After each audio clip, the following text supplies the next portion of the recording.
क्या हाल समाचार, कैसे हैं सारे? बहुत ही मस्त होंगे, जबरदस्त होंगे और शानदार होंगे। जल्दी से आ जाएगा। Hello everyone. बहुत ही बढ़िया होंगे, मस्त होंगे और जबरदस्त होंगे। जल्दी से आ जाएगा। Very good evening all of you. Gorilla army बहुत ही बढ़िया। कल कैसा गया? कल क्लास नहीं हो पाई थी क्योंकि मैंने आपको शायद पता नहीं बताया, नहीं बताया। कल नोएडा आ गए थे दोस्त। बच्चों का सेलिब्रेशन था, कुछ सिलेक्शन थे उसके रिगार्डिंग। तो ये बड़ा इंपॉर्टेंट चीज था। Hello hello hello everyone. क्या हाल समाचार? आज नोएडा से ही क्लास ले रहे हैं दोस्त। आज अलवर नहीं, मतलब घर से, अलवर से क्लास नहीं ले रहे हैं, आज नोएडा से क्लास ले रहे हैं। आपको शायद चेहरे पे भी कुछ अंतर दिख रहा होगा। पतला तो खैर मैं नहीं हुआ, बट चेहरे पे अंतर दिख रहा होगा। Good evening, good evening, good evening all of you. बहुत ही बढ़िया। क्या मैं लोग सभी लोगों को दिखाई दे रहा हूँ बहुत ही बढ़िया तरीके से? बहुत बढ़िया। एक बार कमेंट बॉक्स में बेटा ताबड़तोड़ तरीके से आग लगा दो। देखो, बहुत टाइम बाद जब क्लास होती है ना, तो भाई साहब एनर्जी अलग लेवल की चाहिए होती है। सही बात है। मतलब एनर्जी बहुत अलग लेवल की चाहिए हमको तुम लोगों से। सो जल्दी से एक बार फटाफट से आ जाओ। शुरू करते हैं। चीजें पढ़ना, चीजें एक बार कंप्लीट भी करना है, चीजें पढ़नी भी है। बहुत ही बढ़िया। नाम है रिकैप। क्या है? रिकैप नाम है। जरा देखते हैं रिकैप के बारे में। रिकैप को पढ़ेंगे, रिकैप को समझेंगे एक बार। जल्दी से आ जाएगा। Very good evening all of you. Very good evening, very good evening, very good evening. Good evening, good evening, good evening, good evening, good evening. क्या हाल समाचार? पहले तो ये बताओ कैसे हैं आप सबके सब? बहुत ही बढ़िया होंगे, मस्त होंगे, जबरदस्त होंगे। कमेंट बॉक्स बेटा थोड़ा सा तेज तेज भरा करो, देखो तभी मजा आता है। लिटरली एक टीचर की, मतलब मेरे को भी थोड़ा सा कोल्ड हो रखा है, बट एक टीचर की एनर्जी बेटा तभी बढ़ती है जब आप लोगों के कमेंट बहुत ताबड़तोड़ जाते हैं। सो कमेंट में मतलब थोड़ा सा ऐसी आग लगाओ, मतलब कमेंट बहुत ताबड़तोड़ चलने चाहिए तुम लोगों के। बहुत बढ़िया बेटा। बहुत ही बढ़िया। गोरा लग रहा हूँ बेटा? गोरा नहीं, कैमरे का कमाल है, कैनन का कैमरा है अपने पास भी, शायद कैनन का ही कैमरा है, बट बहुत बढ़िया। नमस्ते नमस्ते। कमेंट बॉक्स चलते रहने चाहिए। ठीक है। सो हम लोगों ने दोस्तों, अच्छा सर्किल बनाना है। अरे बेटा सर्किल भी देखो, तुम्हारे साथ बेटा सर्किल भी बना सकते हो। देखो बनाया ना? बढ़िया बढ़िया गोल सर्किल बनाया ना, यही तो बात है। तुमको क्या लगता है मैं सर्किल नहीं बना सकता? अरे बेटा।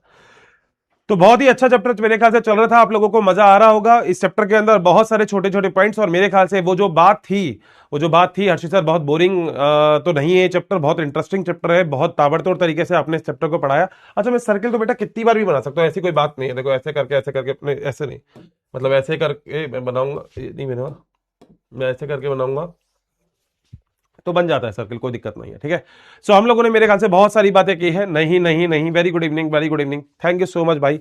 तुम लोगों को बस समझ में आ रही है बॉटनी, मुझे बस यही चाहिए, बॉटनी समझ में आनी चाहिए ना। बॉटनी समझ में आ गई तो फिर कोई भी दिक्कत नहीं है। ठीक है।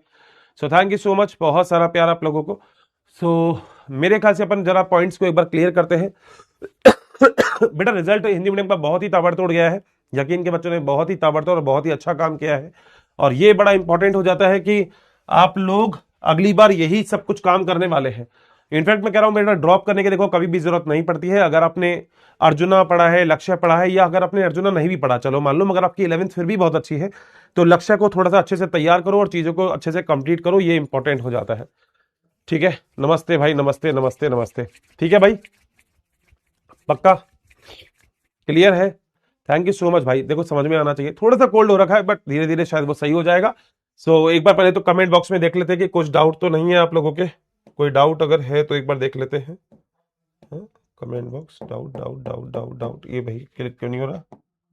ये तो हो रहा है इस पे, तो डाउट पे क्यों नहीं हो रहा? हाँ हो गया। तो बेटा डाउट क्या है सर? इन्फिनिटी प्रो लेने पर रियलिटी सीरीज मिलेगी? बेटा आई थिंक मिलेगा। इन्फिनिटी प्रो ले लो तो मेरे ख्याल से आपको सब कुछ मिलने वाला है। एक बार फिर भी आप हेल्प डेस्क पे बात कर सकते हो। बेटा 1.0 वालों को 2.0 लक्ष्य मिलेगा? बेटा ये मुझे आइडिया नहीं है। देखो 2.0 1.0 के बारे में, मतलब मुझे ये लगता है कि, मतलब मुझे ये लगता है बेटा, क्यों ही इधर उधर टेंशन में लेते हो? आराम से बेटा पढ़े जाओ। देखो मैं फिर भी आपसे बोल रहा हूं, अगर आपने चाहे कोई भी सब्जेक्ट के लिए, अगर आप मान लो पढ़ रहे हो 2.0, मुझे कोई दिक्कत नहीं है। आप फिजिक्स, केमिस्ट्री, बॉटनी, जोलॉजी कुछ भी पढ़ सकते हो, बट एक चीज का बहुत अच्छे से आपको याद रखना है कि कहीं ना कहीं अपने माइंडसेट को उस लेवल पे लेके चलना है कि मुझे बस एक बार अच्छे से पढ़ना है। आपको जहां अच्छे से समझ में आ जाए, आपको जो चीज इजी दिखने लग जाए, बस वो वाली चीज आपको इजी रखनी है। वो चीज बस समझनी है। अगर एक बार आपने समझ लिया है तो कोई दिक्कत नहीं है। याद रखना, अगर इस वाले स्पीड में अगर आप चल रहे हो अभी तक 1.0 के साथ बहुत अच्छे से चल रहे हो, आपके सारे सब्जेक्ट बहुत अच्छे से चल रहे हैं, तो कोई दिक्कत नहीं है। हाँ, कोई एक टॉपिक अगर आपको देखना हो तो आप देख सकते हो, कोई टेंशन नहीं है, बट फिर भी मैं आपसे ये कहूंगा अगर 1.0 के साथ आप बहुत अच्छे से चल रहे हो तो इसके थ्रू ही चलो। रीजन बिहाइंड की 2.0 से पहले इसका सिलेबस हो जाएगा। 2.0 उन बच्चों के लिए है जो 1.0 में ज्वाइन नहीं हो पाए, ठीक है, किसी भी कारण से। सो अगर आप 1.0 में हो और अगर आपको कोई दिक्कत नहीं है तो फिर 2.0 में क्यों जाना है, पहली बात। अगर फिर भी आप 2.0 में कोई सब्जेक्ट लेना चाहते हो तो आप बिल्कुल ले सकते हो, मगर एक बात याद रखना, स्पीड को मेंटेन करो। जितना जल्दी आप 12th का सिलेबस करोगे उतना जल्दी आप आगे रिवीजन कर पाओगे, क्योंकि 12th का सिलेबस अपने आप में जरूरी होता है। सो मैं आपसे बस एक ही चीज कहूंगा कि 1.0 2.0 इसके चक्कर में मत पड़ो। बस एक छोटी सी बात याद रखो कि आपको सिलेबस जल्दी से कंप्लीट करना है। अगर आपका सिलेबस जल्दी से कंप्लीट हो गया तो फिर आपको कोई भी दिक्कत नहीं होगी। तो कोशिश करो कि अपना सिलेबस थोड़ा सा जल्दी से कंप्लीट कर लो। सिलेबस को सबसे पहले पॉइंट पे रखो, ठीक है, सिलेबस को फोकस करो बेटा, बाकी सब कुछ चीजें देखो चलती रहती है, बस सिलेबस को टाइम पे रखो। ऐसा नहीं करना बैच 3.0 आएगा हर्षित सर 3.0 ले ले, 4.0 आएगा 4.0 ले ले, क्यों ही भाई, पीछे क्यों ही चलना है बार बार। अगर आप एक बार आपने पहले ज्वाइन कर लिया तो उसका फायदा उठाओ ना। आपने पहले ज्वाइन कर लिया बैच तो फिर उसका फायदा उठाओ। हाँ, अगर आपने पहले बैच ज्वाइन नहीं किया होता ये वाला तो मैं बिल्कुल आपसे कहता आप आगे वाले बैच में जाओ। मगर अगर आपने सच में बैच ज्वाइन कर रखा है और अगर आप इतने आगे चल चुके हो तो बेटा बार बार पीछे क्यों जाना। आप खुद सोच के देखो कि अभी आप 12th पढ़ रहे हो, फिर आपको 11th भी पढ़नी है, और अगर आप 12th पढ़ने के बाद अगर 11th पढ़ रहे हो तो बेटा वो तभी हो पाएगा जब आप अच्छे से पढ़ोगे। अब ऐसे ही बेटा सब कुछ पुराना पुराना करते रहोगे तो फिर बेटा कुछ भी नहीं होगा, सिलेबस आगे चलता जाएगा और तुम हमेशा ये कहोगे हर्षित सर मेरा तो कुछ भी नहीं हुआ। तो वो वाली बस एक चीज है, बाकी तो बेटा तुम्हारी इच्छा है, तुम कैसे क्या कर रहे हो ये तुम्हारे ऊपर है। डन है, पक्का, कोई दिक्कत तो नहीं है, आगे चल सकते हैं, ठीक है। तो हम लोग जरा रिकैप के अंदर अभी तक हमने बहुत सारे एक्सपेरिमेंट पढ़े थे, अगर आपको याद है तो हम लोग अभी तक पढ़ चुके थे डीएनए प्रतिकृतियन के बारे में बहुत ही अच्छे से। प्रतिकृतियन क्या होता है, अनुलेखन क्या होता है, आरएनए कैसे होता है, प्रोटीन का निर्माण सच में कैसे होता है, वो आज अपन को पढ़ना है। हमने इस पूरे चैप्टर के अंदर सबसे पहले एक्सपेरिमेंट्स पढ़े थे, हमने डीएनए की बहुत प्यारी संरचना पढ़ी थी जिसे हम 3D मॉडल कहते हैं, वाटसन और क्रिक वाला। हमने सारे एक्सपेरिमेंट पढ़े, हमें गिफिथ का एक्सपेरिमेंट पढ़ा, हमने एवरी, मैक्लियोड और मैकॉर्टी पढ़ा, हमने यहाँ पे मेसेल्सन और स्टाल का एक्सपेरिमेंट पढ़ा, हमने हर्शी और चेस का एक्सपेरिमेंट पढ़ा। सारे पढ़ने के बाद हमने डीएनए का प्रतिकृतियन क्या होता है वो पढ़ा। हमने पढ़ा डीएनए का प्रतिकृतियन कौन सी डायरेक्शन में होता है, कैसे होता है, क्यों होता है, आपको सब कुछ पता है। आप जानते हो एसएसबी प्रोटीन के बारे में, आप जानते हो टोपोआइसोमरेज, हेलिकेज और डीएनए पॉलीमरेज के बारे में, आप जानते हो आरएनए प्राइमर के बारे में, आप जानते हो लीडिंग और लैगिंग स्ट्रैंड के बारे में, आप लगभग सब कुछ जानते हो। अच्छा, फिर भी अगर आपको किसी टॉपिक में दिक्कत है तो आप उसका लेक्चर देख सकते हो, क्योंकि देखो आप वन शॉट की बात करते हो ना, मैं बाद में जब सारा हो जाएगा तो मैं आपको वन शॉट भी दे दूंगा, बट अभी मैं ये चाहता हूं कि आप थ्योरी को मेरे साथ साथ करो, ठीक है, लेक्चर पूरा देखो, क्योंकि उसके अंदर वो बारीकियां ना वो आपको मिलेगी। वन शॉट के अंदर बेटा वो बारीकियां मैं आपको प्रोवाइड नहीं करवा सकता। खुद से को देखो, कोई एक टॉपिक आपका एक लेक्चर में खत्म हो रहा है, मतलब 2 घंटे में, और वहीं पे ही मैं 2 घंटे के अंदर पूरा का पूरा चैप्टर करवा दे रहा हूं। इसका सीधा सा मतलब है कि आपको डिटेल अगर पढ़ना है, और क्योंकि अभी आप टचवुड आपके पास टाइम है, तो अगर डिटेल अगर आप लोगों को पढ़ना है तो आप वन शॉट को के अभी थोड़ा सा साइड में रहे, आप पूरे लेक्चर को एक बार अच्छे से देखें, ठीक है। अगली अगर अपन चीज पे चले तो थोड़ा थोड़ा अपन ने इसके आगे भी पढ़ा था, सब कुछ लगभग अपन पढ़ चुके हैं। अपन ने डीएनए का प्रतिकृतिन पढ़ा, अपन ने डीएनए का अनुलेखन पढ़ा, ये दोनों पॉइंट्स अपन ने यहाँ पे बहुत अच्छे से डिस्कस कर लिए। अनुलेखन जैसे ही अपन ने कंप्लीट किया तो अनुलेखन के बाद हमने फिर 64 कोडॉन के बारे में बात की थी। तो मेरे ख्याल से आप लोगों को कोडॉन्स के बारे में भी बहुत अच्छे से पता है। आप लोगों को पता है एयूजी स्टार्टिंग कोडॉन होता है, सबको लिखना आता होगा अब तो, है ना। एग्जैक्टली जो साइंटिस्ट थे इन्होंने एग्जैक्टली जॉर्ज गेमर उन्होंने एग्जैक्टली क्या काम किया वो भी आपको लगभग सारी चीज पता है। तो आप छोटी छोटी बातें तो बहुत अच्छे से समझ चुके होंगे, कोई दिक्कत नहीं है। इसके बाद 64 कोडॉन तो अपना क्लियर हो गया। अच्छा, एक छोटी सी बात और मैं आपको बताने वाला हूं। एनसीईआरटी में बेटा, एनसीईआरटी में ध्यान से सुनना, एनसीईआरटी में जैसे ही तुम एनसीईआरटी देखोगे तो तुम्हारी एनसीईआरटी में ये कुछ और दे रखी है, ये चीज, ये वाली चीज बेटा, ये जो चीज दे रखी है ना, ये वाला जो पॉइंट दे रखे हैं ये सारे, ये ऊपर वाले, है ना, ये जैसे ही अपना अनुवादन कंप्लीट होगा तब मैं आपको पढ़ाऊंगा, ठीक है। अनुवादन कंप्लीट होने के बाद, क्योंकि अभी बहुत सारी चीजें इसमें ऐसे लिख रखा है पॉलीन्यूक्लियोटाइड फॉस्फोराइलेज जिसके बारे में आपको पता ही नहीं है। तो एनसीईआरटी का थोड़ा सा सीक्वेंस में चेंज कर रहा हूं, ठीक है। पढ़ाऊंगा मैं सारे पॉइंट है, मैं एनसीईआरटी का एक भी पॉइंट ऐसा नहीं होगा जिसको आपको स्किप करूंगा। ये तो आपने देखा ही है, अपन लगभग सब कुछ पढ़ेंगे। मगर आज वाले लेक्चर में अपन बेसिक जिस चीज के बारे में बात करने वाले हैं वो दोस्तों जो टॉपिक है वो है अनुवादन का टॉपिक। क्या है? अनुवादन। तो आज अपन पढ़ेंगे ना जो टॉपिक वो होगा अनुवादन। तो अनुवादन पढ़ेंगे, फिर धीरे धीरे अपन इस टॉपिक के अंदर आगे चलने वाले हैं। आओ जरा देखते हैं। तो बेटा आज का जो टॉपिक है वो है अनुवादन। अनुवादन को अपन इंग्लिश में बोलते हैं ट्रांसलेशन।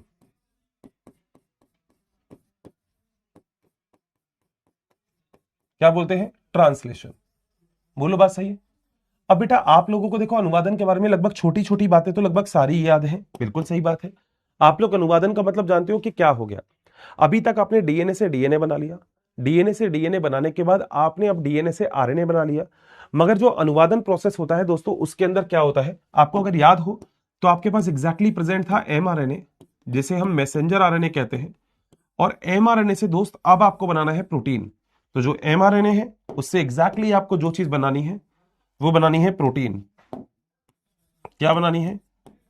प्रोटीन बनानी है। तो एमआरएनए से जो प्रोटीन बनाते हो उसी चीज को हम क्या बोलते हैं? अनुवादन बोलते हैं। बोलो बात सही है? सो एमआरएनए से अगर आपको प्रोटीन बनाना है तो अभिक्रिया का जो नाम है वो क्या है? अनुवादन है। बोलो बात सही है? बेटा कोई भी प्रकार की कोशिका हो, प्रोकैरियोटिक कोशिका या यूकैरियोटिक कोशिका, अनुवादन हमेशा कोशिका द्रव्य में होगा। ठीक है, तो नेक्स्ट पॉइंट में यहां पे मेंशन कर रहा हूं, प्रोकैरियोटिक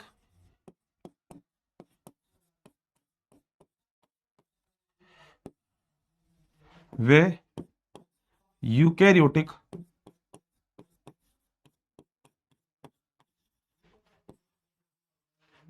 दोनों ही प्रकार की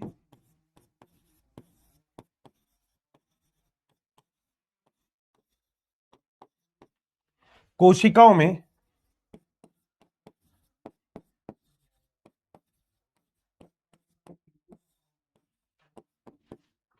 अनुवादन कोशिका द्रव्य में होता है। कोशिका द्रव्य में होता है। बोलो बात सही है?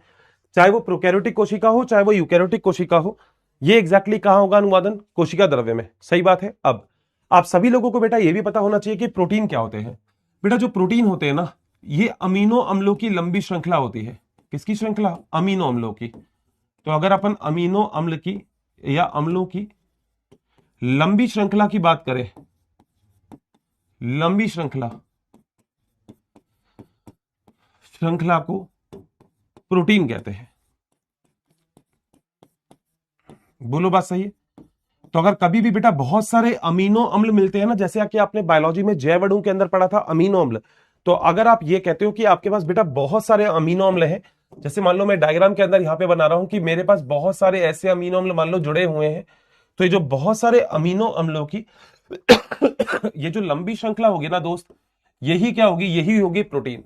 तो ये एग्जैक्टली आपके पास अमीनो एसिड है, और इसी को ही क्या बोलते हैं? इसी को ही बेटा हम बोलते हैं प्रोटीन। तो अमीनो अम्लों की जो लंबी श्रृंखला होती है ना, वही एग्जैक्टली क्या कहलाती है? प्रोटीन कहलाती है। वो तो डन है, यहां तक कोई भी दिक्कत किसी को भी नहीं। अब बेटा देखो, कभी भी कोई भी प्रोसेस होता है तो उस प्रोसेस में हम लोगों को यह बात माननी होती है कि हमें आवश्यकता किस किस चीज की है।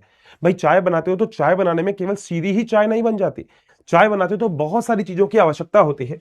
तो यहां पे बेटा हम बात करते हैं रिक्वायरमेंट के बारे में, यानी कि आवश्यकता के बारे में।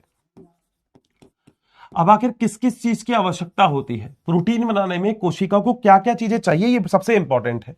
बेटा देखो, प्रोटीन बनाने में सबसे ज्यादा इंपॉर्टेंट जो होता है वो होता है राइबोसोम, क्योंकि राइबोसोम बेटा होता है प्रोटीन फैक्ट्री। तो सबसे पहली बात तो हम यही बात क्लियर करते हैं कि राइबोसोम तो आपको चाहिए ही चाहिए, चाहे कुछ हो नहीं हो। ठीक है, अगर राइबोसोम आपके पास है तो नो डाउट प्रोटीन किससे बनेंगे? अमीनो अम्लों से। तो आपको अमीनो अम्ल भी चाहिए। ठीक बात है। आपको यह भी पता है आप एमआरएनए से प्रोटीन बना रहे हो तो आपको एमआरएनए भी चाहिए। सर बहुत बढ़िया बात है। आपको यह भी पता है कि आपको टीआरएनए भी चाहिए, जिसका आपने क्लोवर लीफ का डायग्राम बनाया था, मेरे ख्याल से आपको याद आ गया होगा। तो टीआरएनए को जो डायग्राम बनाया था आपको वो भी चाहिए। बोलो बात सही है? आपको एग्जैक्ट अगर देखा जाए तो आपको यहां पे ऊर्जा की आवश्यकता भी होती है। ऊर्जा आपको एटीपी और जीटीपी के रूप में चाहिए, एटीपी या जीटीपी के रूप में। तो आपको यहां पे ऊर्जा की आवश्यकता भी होती है बेटा। बिना ऊर्जा के तो आप कोई भी काम कर नहीं सकते, तो आपको कहीं ना कहीं यहाँ पे ऊर्जा की आवश्यकता भी होती है। बोलो बात सही है? और बेटा कहीं ना कहीं आपको यहाँ पे कारक की आवश्यकता भी होती है। ठीक है, कुछ कारक की आवश्यकता होती है। कारक का मतलब होता है दोस्त फैक्टर। कौन कौन से कारक होते हैं?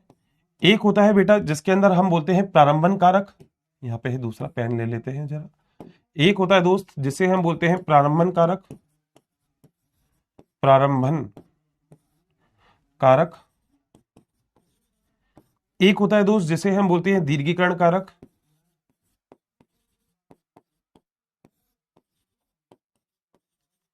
और बेटा एक होता है जिसे हम बोलते हैं समापन कारक।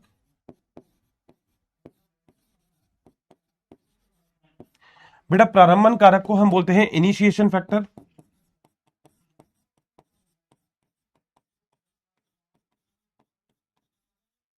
इसे हम बोलते हैं इलोंगेशन, और इसे हम बोलते हैं बेटा टर्मिनेशन।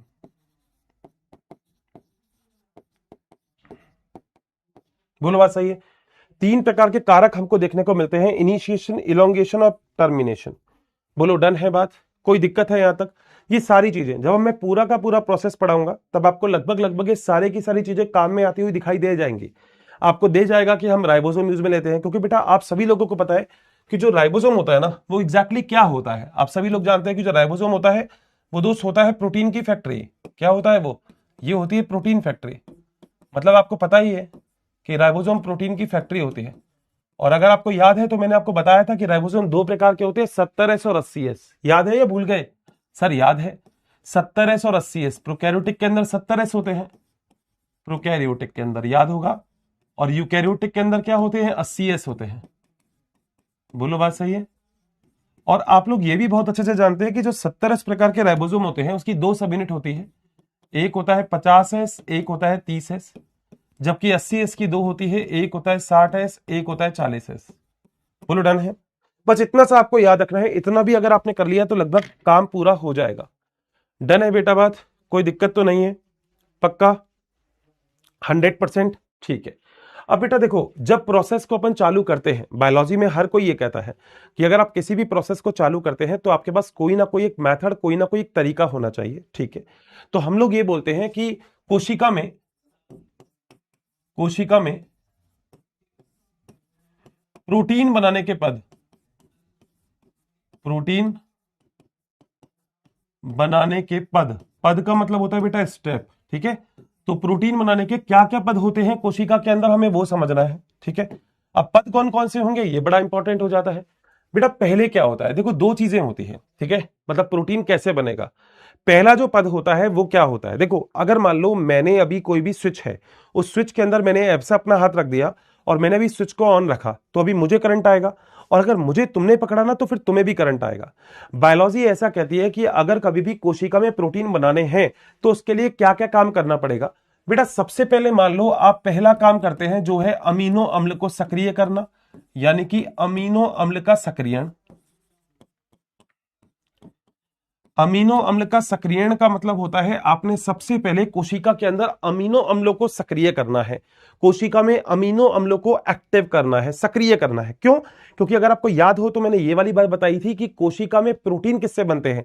अमीनो अम्लों की लंबी श्रृंखला। बिल्कुल बात सही है। यानी कि अब देखो, सोचना खुद और कुछ नोट मत करना। अगर आप खुद ये मानते हो कि कोशिका में अमीनो अम्ल ही होते हैं जो प्रोटीन बनाते हैं, तो आप ये वाली बात भी जानते हो कि अमीनो अम्लों को सबसे पहले आपको सक्रिय करना पड़ता है। सर बिल्कुल सही बात है। अब दोस्तों आप अमीनो अम्लों को सक्रिय कैसे करेंगे, कैसे सक्रिय करेंगे? सीधी सी बात यह है, अगर अमीनो अम्लों के ऊपर आप एनर्जी लगा देते हो तो अमीनो अम्ल सक्रिय हो जाते हैं। मतलब कुछ ऐसा हो गया कि मान लो कोई आपके पास यहां पर एक अमीनो अम्ल था, जैसे मान लो ये अमीनो अम्ल था। ठीक है, और इस अमीनो अम्ल को आपने सक्रिय करके बस ऐसे कर दिया और कुछ नहीं किया। एग्जैक्टली अगर देखा जाए तो मान लो अगर मैं यहां पे आपको एरो बना देता हूं एक, ये, और इस एरो पे मैं लिख देता हूं कि यहां पे मैंने एक ही काम किया है, वो है सक्रियण। यानी कि मैंने सक्रियण कर दिया किसका? अमीनो अम्लों का। तो फर्क बस ये पड़ा कि जो अमीनो अम्ल पहले असक्रिय था, असक्रिय या फिर निष्क्रिय अमीनो अम्ल बोल सकते हो, अमीनो एसिड, वो बेटा अब सक्रिय अमीनो एसिड हो गया। बस इतना सा काम हुआ, सक्रिय अमीनो एसिड। बोलो बात सही है। तो निष्क्रिय अमीनो एसिड को बेटा आपने सक्रिय अमीनो एसिड के अंदर कन्वर्ट करना है, बट यही प्रोसेस है। बोलो बात सही। अब क्या करना है हर्षित सर इसके लिए? बड़ा आसान है। मैंने बोला ना, सबसे पहले अमीनो अम्ल को एक्टिव कर दो, क्योंकि आपकी कोशिका को प्रोटीन बनाना है तो उसको अमीनो अम्लों को सक्रिय करना पड़ेगा। तो होता कैसे है सर ये? देखो जरा कितना आसान है। आपको क्या करना है, यहां पे आपको अमीनो एसिड लेना है, यानी कि अमीनो अम्ल लेना है। कोई भी अमीनो अम्ल है, मान लो कोई भी अमीनो अम्ल है। ठीक है, इस अमीनो अम्ल को से आपको एटीपी जोड़ देनी है, यानी कि आपको ऊर्जा जोड़ देनी है। भाई कोई भी चीज अगर एक्टिव होगी तो सीधी सी बात है किससे होगी, ऊर्जा से होगी, एनर्जी तो चाहिए ही चाहिए। अगर कभी भी अमीनो अम्लों के साथ आपने एटीपी यहां पे जोड़ दी तो दोस्तों इसका मतलब एग्जैक्ट क्या हो गया है, जरा खुद बताओ। इसका मतलब है कि कहीं ना कहीं मेरे पास सक्रिय अमीनो अम्ल आ जाएगा। मैंने यही किया था, मैंने असक्रिय अमीनो अम्ल को सक्रिय करके सक्रिय अमीनो एसिड बना दिया। और यह सक्रियण केवल किससे होगा, ऊर्जा से। एटीपी का मतलब तुम लोग जानते ही होंगे, एडिनोसिन ट्राइफॉस्फेट, तो ये ऊर्जा होती है। तो आपको करना क्या है, आपको अमीनो अम्ल जो कि असक्रिय थे, ये कैसा अमीनो अम्ल है जल्दी से बताओ।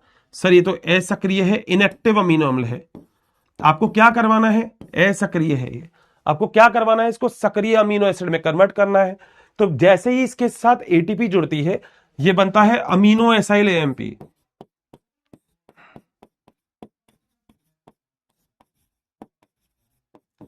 बोलो बात सही है। और ये कैसा अमीनो अम्ल हो गया, ये हो गया सक्रिय। यानी कि सबसे पहले बेटा आपने क्या काम किया, सबसे पहले आपने स्विच ऑन करके अपना हाथ उसके अंदर डाल दिया जिससे आप एक्टिव हो गए। पहला काम तो बहुत अच्छे से क्लियर हो गया कि आपको क्या काम करना है, आपको पहले खुद को एक्टिव करना है। जैसे ही दोस्त आप खुद एक्टिव हो गए, अब क्या होगा, आपको याद है मैंने क्लोवर लीफ मॉडल बताया। अब सीधी सी बात याद रखना, ये सक्रिय अमीनो अम्ल है। मैं कभी ऐसे लिखूंगा तो आप कहोगे हर्षित सर अमीनो अम्ल तो सक्रिय है, ठीक है। जैसे ही अमीनो अम्ल सक्रिय हो जाएगा, और पहला पॉइंट आपका ये हो गया जिसे बोलते हैं अमीनो अम्ल का सक्रियण, तो बेटा दूसरा पॉइंट है वो है टीआरएनए का सक्रियण। टीआरएनए क्या होता है, ट्रांसफर आरएनए। मैंने बोला था, मैं एक बार जब आपको टीआरएनए वहां पे पढ़ाया था ना, तो मैंने बोला था मैं इसका यूज करूंगा, और यूज करूंगा अनुवादन प्रोसेस के अंदर। अब टीआरएनए को सक्रिय कैसे करना है वो भी देख लो। आप लोगों को बहुत अच्छे से ये पता है क्या कि ये वाला, ये मान लो मैंने ऐसे ही आपको एक डायग्राम बताया था टीआरएनए का, याद हो तो। हाँ सर बिल्कुल सही बात है, ऐसे ही बताया था, ये 3 ये 5 सर बिल्कुल सही है। मैं क्या इस टीआरएनए को असक्रिय टीआरएनए बोल सकता हूं, यानी कि निष्क्रिय टीआरएनए, अभी एक्टिव ही नहीं है। मतलब बेटा कोशिका के अंदर सारी चीजें इनएक्टिव रहती है जब तक उनका काम नहीं होता। आप भी अपने कमरे में लाइट ऑन तब करते हो जब आप कमरे में आते हो, आप अपने कमरे में एसी ऑन तब करते हो जब आप कमरे में आते हो। अगर आप कमरे में नहीं आते हो तो आप कमरे से बाहर रहते हो तो आप लाइट को ऑफ कर देते हो। अब कोशिका को अगर प्रोटीन बनाना है तो कोशिका दोस्त सबसे पहले अपना अमीनो एसिड एक्टिव कर देगी। बहुत बढ़िया। जैसे ही कोशिका का अमीनो एसिड एक्टिव हो गया, वो क्या करेगा, वो टीआरएनए से जुड़ जाएगा। बताता हूं मैं, आपको याद है मैंने अभी अभी आपको डायग्राम के अंदर ऐसा एक बताया था। हाँ, और क्या था ये था सक्रिय अमीनो अम्ल।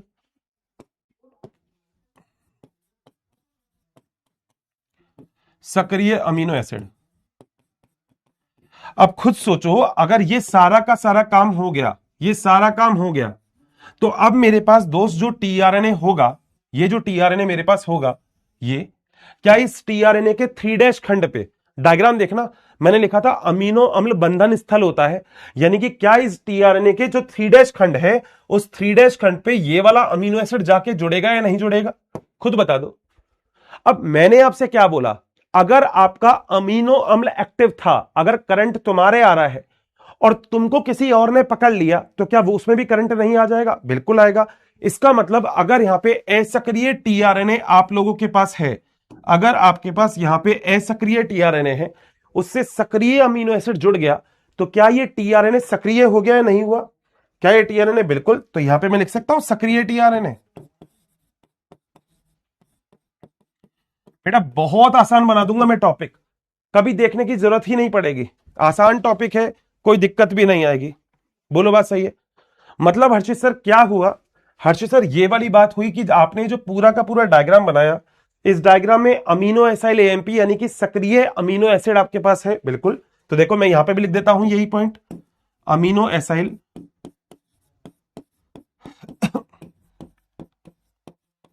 अमीनो एसाइल एएमपी यानी कि क्या है, सक्रिय, बिल्कुल सक्रिय अमीनो एसिड है। ये क्या है लिख देता हूं मैं बार बार नीचे भी कि आपको दिक्कत नहीं हो, सक्रिय अमीनो एसिड है। इस अमीनो एसाइल एएमपी के साथ दोस्त अगर आपने टीआरएनए जोड़ दिया, बोलो बात सही, सो आपके पास जो बनेगा वो क्या बनेगा, अमीनो एसाइल टीआरएनए, सक्रिय हो जाएगा ना, तो क्या बनेगा, ये बनेगा amino acyl tRNA.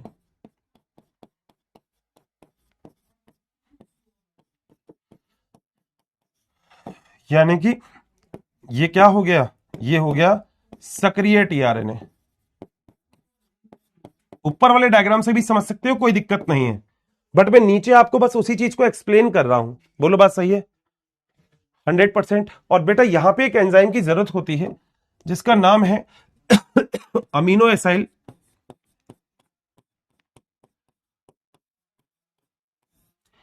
TRNA synthase enzyme.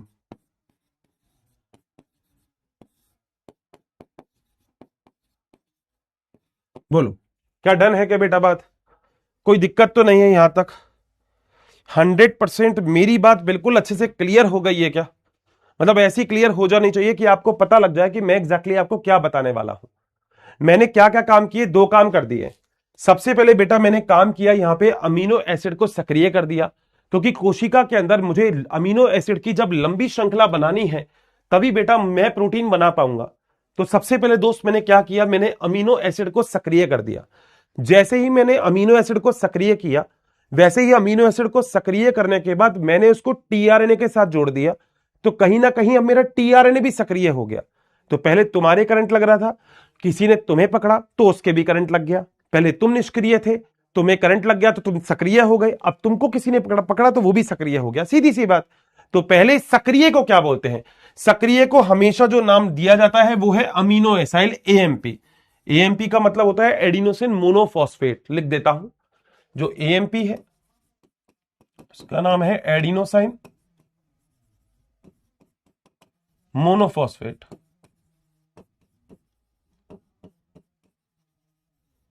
बोलो डन?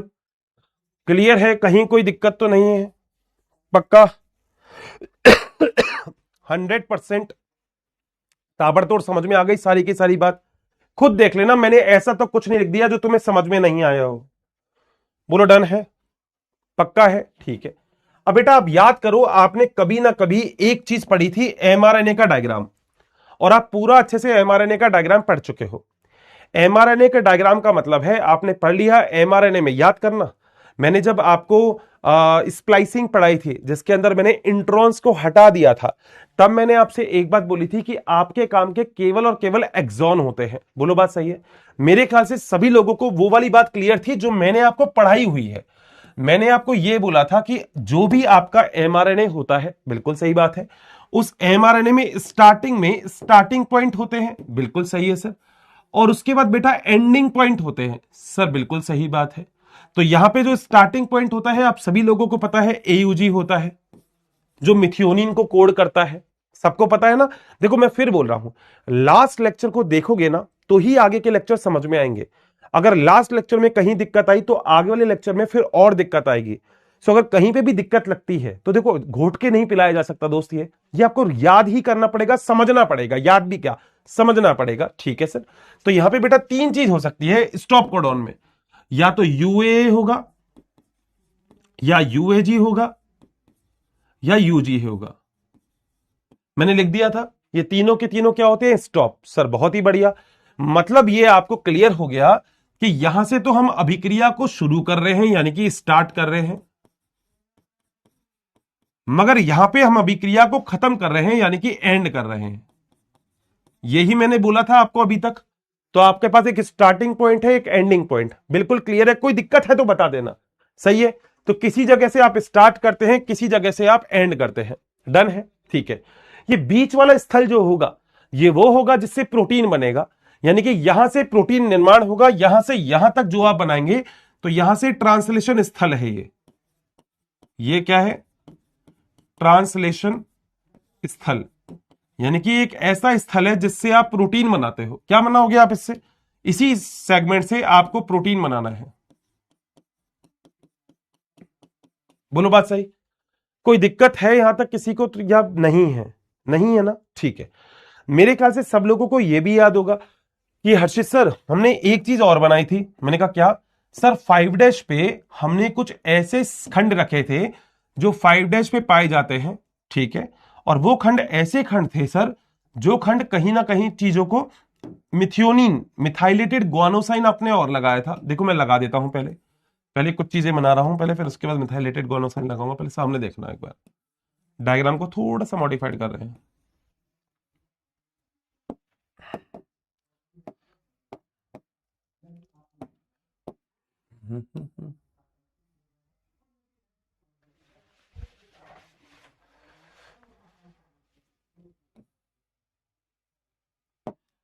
सभी लोगों को याद होगा कि एक खंड था जिसे हम बोलते हैं 5 दूसरा खंड था जिसे हम बोलते हैं 3 5 पे आपको पता है मिथाइलेटेड ग्वानोसाइन लग रहा है। मैं पहले बता चुका हूं कि क्या होता है ये मिथाइलेटेड ग्वानोसाइन ट्राइफॉस्फेट जो कि 5 पे लगता है, उसका सीधा सा मतलब है कि आपने वहां पे मिथाइलेशन कर दिया। मैंने बोला था अगर पूरे आरएनए को या पूरे डीएनए को आपको कहीं पे भी सुरक्षा देनी है कि कोई एंजाइम वहां पे झांके भी नहीं, तो बेटा वहां पे मिथाइलेशन कर दो। बिल्कुल सही। 3 पे आपको पता है एडिनिन की लंबी श्रृंखला पाई जाती है जिसे हम पॉली एडिनाइलेशन कहते हैं। सब लोगों को याद होगा। देखो लेक्चर के बीच में चाहे एक दिन का गैप आ जाए, मगर फिर मैं आपसे बोल रहा हूं पुराना आपको याद होना चाहिए। मैं कोशिश यह करूंगा कि जैसे ही लेक्चर्स खत्म हो जाए तो एक बार उसका रॉ दे दूं आपको पूरा का पूरा, कि आपको यह लग जाए अरे सर मजा आ गया, मतलब आपने कैसे पूरा का पूरा चैप्टर हमको प्रिसाइज क्लियर कर दिया। बट मैं कह रहा हूं थ्योरी होती है वो बड़ा इंपॉर्टेंट है, ठीक है सर। और यहां पे बेटा ये जो चीज आपको दिख रही है, ये जो चीज आपको दिख रही है, ये क्या होता है बेटा? कभी भी क्रिकेट खेला होगा तो क्रिकेट की बेटा ये तो है पिच। हाँ सर पिच है, ये पिच है जहां पे आपको क्रिकेट खेलना है, बहुत सही बात है। या मैं रेस की बात करता हूं तो कोई एक जगह होगी जहां से रेस स्टार्ट होगी, ठीक है, कोई एक जगह होगी जहां पे रेस खत्म हो जाएगी, ठीक है। ये वो जगह है जहां पे रेस हो रही है, क्लियर बात है। एक जगह 5 है, एक जगह 3 है, और आपको पता है ये डायग्राम किसका है? ये डायग्राम है मैसेंजर आरएनए यानी कि एमआरएनए का। सही है बात। तो अर्षित सर ये आपने दोनों चीजें क्या बताई है, आप इसके बारे में बताओ। बेटा ये होते हैं अनट्रांसलेटेड रीजन, एक ऐसे रीजन जिनसे प्रोटीन नहीं बनता, यूटीआर बोलते हैं इनको, अनट्रांसलेटेड रीजन, यानी कि अस्थानांतरित स्थल होते हैं। ये ऐसे स्थल होते हैं जहां से आपका प्रोटीन नहीं बन रहा होता है। तो ये दोनों के दोनों जो चीजें हैं ये दोनों जो हैं, चाहे आप बात करो इसकी, चाहे आप बात करो इसकी, ये दोनों के दोनों अनट्रांसलेटेड रीजन है, यानी कि एक ऐसे रीजन है जो अस्थानांतरित है। अस्थानांतरित का मतलब हो गया कि आप इनसे कैसे भी करके प्रोटीन नहीं बना सकते हो, कहीं भी कोई भी दिक्कत नहीं होगी, क्लियर है। तो हम इसे यूटीआर बोलते हैं, अनट्रांसक्राइब्ड रीजन, यूटीआर। डन है। कोई दिक्कत है यहां तक किसी को तो बता दो। एक ऐसे रीजन जो अनट्रांसलेटेड है, एक ऐसे रीजन जो आगे अब ट्रांसलेट नहीं होंगे। भैया क्लियर है दोस्त, है ना? लिख देता हूं इसको भी, अनट्रांसलेटेड रीजन। कोई भी यहां तक कैसा भी डाउट है तो फटाफट से बता दीजिएगा। नहीं, क्लियर है। यानी कि आपको कहां से लेकर कहां तक प्रोटीन बनाना है, यहां से लेकर यहां तक ही प्रोटीन बनेगा। इन तीनों से प्रोटीन नहीं बनता है, क्योंकि आपको पता है कि जो स्टार्टिंग वाला रीजन होता है उसे हम प्रारंभन स्थल बोलते हैं। ये प्रारंभ करोगे आप यहां पे, और ये जो होते हैं ये समापन कोडन होते हैं जहां पे अभिक्रिया खत्म हो जाएगी और इनके बीच से ही बस आप प्रोटीन बनाओगे। डन है, क्लियर बेटा? डाउट शाउट तो नहीं है कोई भी? 100%। ठीक है, तो अब हम अनुवादन के मेन स्टेप पे आते हैं। तो हम अब पढ़ेंगे अनुवादन के स्टेप, यानी कि के पद। तो आखिर अनुवादन के पद कौन कौन से होते हैं? बेटा पहला पद होता है जिसे हम बोलते हैं प्रारंभन। पहला होता है जिसे हम बोलते हैं प्रारंभन। प्रारंभन का मतलब होता है इनिशिएशन, यानी कि आपको चीजों को स्टार्ट करना है सबसे पहले, उसके बाद आपको आगे चलना है। तो पहला जो पद होता है वो होता है प्रारंभन पद। प्रारंभन पद का मतलब हो गया कि आपको अब यहां पे प्रोसेस को स्टार्ट करना है, ये सबसे इंपॉर्टेंट हो जाता है। चलें आगे, ठीक है। करना क्या है आप सभी लोगों को पता है, क्योंकि अब तो आप जानते हो ये आपका एमआरएनए है, ये आपका एमआरएनए है, बिल्कुल सही बात है। आपको पता है स्टार्टिंग में कोई प्रारंभन कोडोन होगा, जैसे मान लो मैं लिख देता हूं एयूजी, ठीक है। आपको पता है आगे कोई समापन कोडोन होगा, मैं तो एक ही लिख देता हूं, मान लो यूए। तीनों में से कोई एक होगा, या तो यूए या यूएजी या यूजीए। आप जानते हो। सबसे पहले ये हो गया प्रारंभन का मतलब सबसे पहले अब मुझे स्टार्ट करना है। बताओ क्या यहां तक पॉइंट क्लियर है? कोई दिक्कत? किस चीज का डायग्राम है ये हर्षित सर? ये तो है एमआरएनए का डायग्राम, बिल्कुल सही बात है। अब बेटा देखो सबसे पहले क्या होता है, हम जानते हैं राइबोसोम जो होता है वो कोशिका की प्रोटीन की फैक्ट्री होती है, ठीक है। तो मैं यहां पे एरो में एक ही बात यहां पे मेंशन कर सकता हूं जिसमें थ्योरी भी अपनी क्लियर हो जाएगी कि राइबोसोम, अब सब लोगों को देखो कुछ कुछ बातें पता है कि राइबोसोम दो उप इकाइयों से मिलकर बनी होती है, एक छोटी एक बड़ी। मेरी बात ध्यान से सुनना और मैं इसको समझाता भी हूं। भैया खाली बोतल है क्या? खाली बोतल देना है, खाली, बिल्कुल खाली। अब देखो ये जो मेरे पास बॉटल है ना, इसको देखना जरा। राइबोसोम आपको पता है दो उप इकाइयों से मिलकर बना होगा, एक छोटी एक बड़ी, ठीक है। तो अब जैसे मान लो ये तो है राइबोसोम की छोटी उप इकाई, हाँ, ये है राइबोसोम की बड़ी उप इकाई, ठीक बात। अब आपने कभी ये सोचा भी होगा कि राइबोसोम हमेशा दो उप इकाइयों में क्यों होता है? ध्यान से सुनना, क्योंकि जब राइबोसोम बंद होता है ना, ऐसे पैक होता है, तब इस कंडीशन में ये प्रोटीन का निर्माण नहीं कर सकता। मगर जब राइबोसोम को प्रोटीन का निर्माण करना होता है तब इन दोनों उप इकाइयों के मध्य एक चीज आके जुड़ जाती है जिसे हम क्या बोलते हैं, जिसे हम बोलते हैं ये, and this is called as a mRNA. यानी कि अगर आप ध्यान से देखोगे तो मेरा पेन दिख रहा है, ये है एमआरएनए। ये रे मेरा एमआरएनए भैया, ये जो मेरा पेन दिख रहा है ये है एमआरएनए। एमआरएनए के नीचे जो होती है वो राइबोसोम की छोटी उप इकाई, और एमआरएनए के ऊपर जो होती है वो राइबोसोम की बड़ी उप इकाई आके जुड़ जाती है। मेरे ख्याल से आप देख रहे होंगे, नीचे छोटी उप इकाई है, ऊपर बड़ी उप इकाई है, सही है। यही काम दोस्त यहां पे होता है। तो होगा क्या, सबसे पहले दोस्त जो राइबोसोम की छोटी उप इकाई होती है ना, वो यहां पे आके जुड़ जाती है। तो मैं लिख देता हूं, लिख भी देता हूं ना, आपको क्लियर रहेगा। देखो राइबोसोम की छोटी उप इकाई एमआरएनए के प्रारंभन स्थल है यूजी, प्रारंभन स्थल के नीचे जुड़ जाती है। डन है। अगर मैं इसका डायग्राम भी बनाना चाहूं तो मेरे पास बहुत ही प्यारा डायग्राम है। मैं इसको दोस्त यहां से कॉपी कर लेता हूं। अरे यहां क्या था, यहां था एयूजी है ना, स्टार्टिंग कोडॉन, बोलो बस सही है। तो राइबोसोम की जो छोटी उप इकाई है वो नीचे आके जुड़ जाएगी, देखो ये जुड़ गई, बोलो बस सही है। ये है छोटी उप इकाई।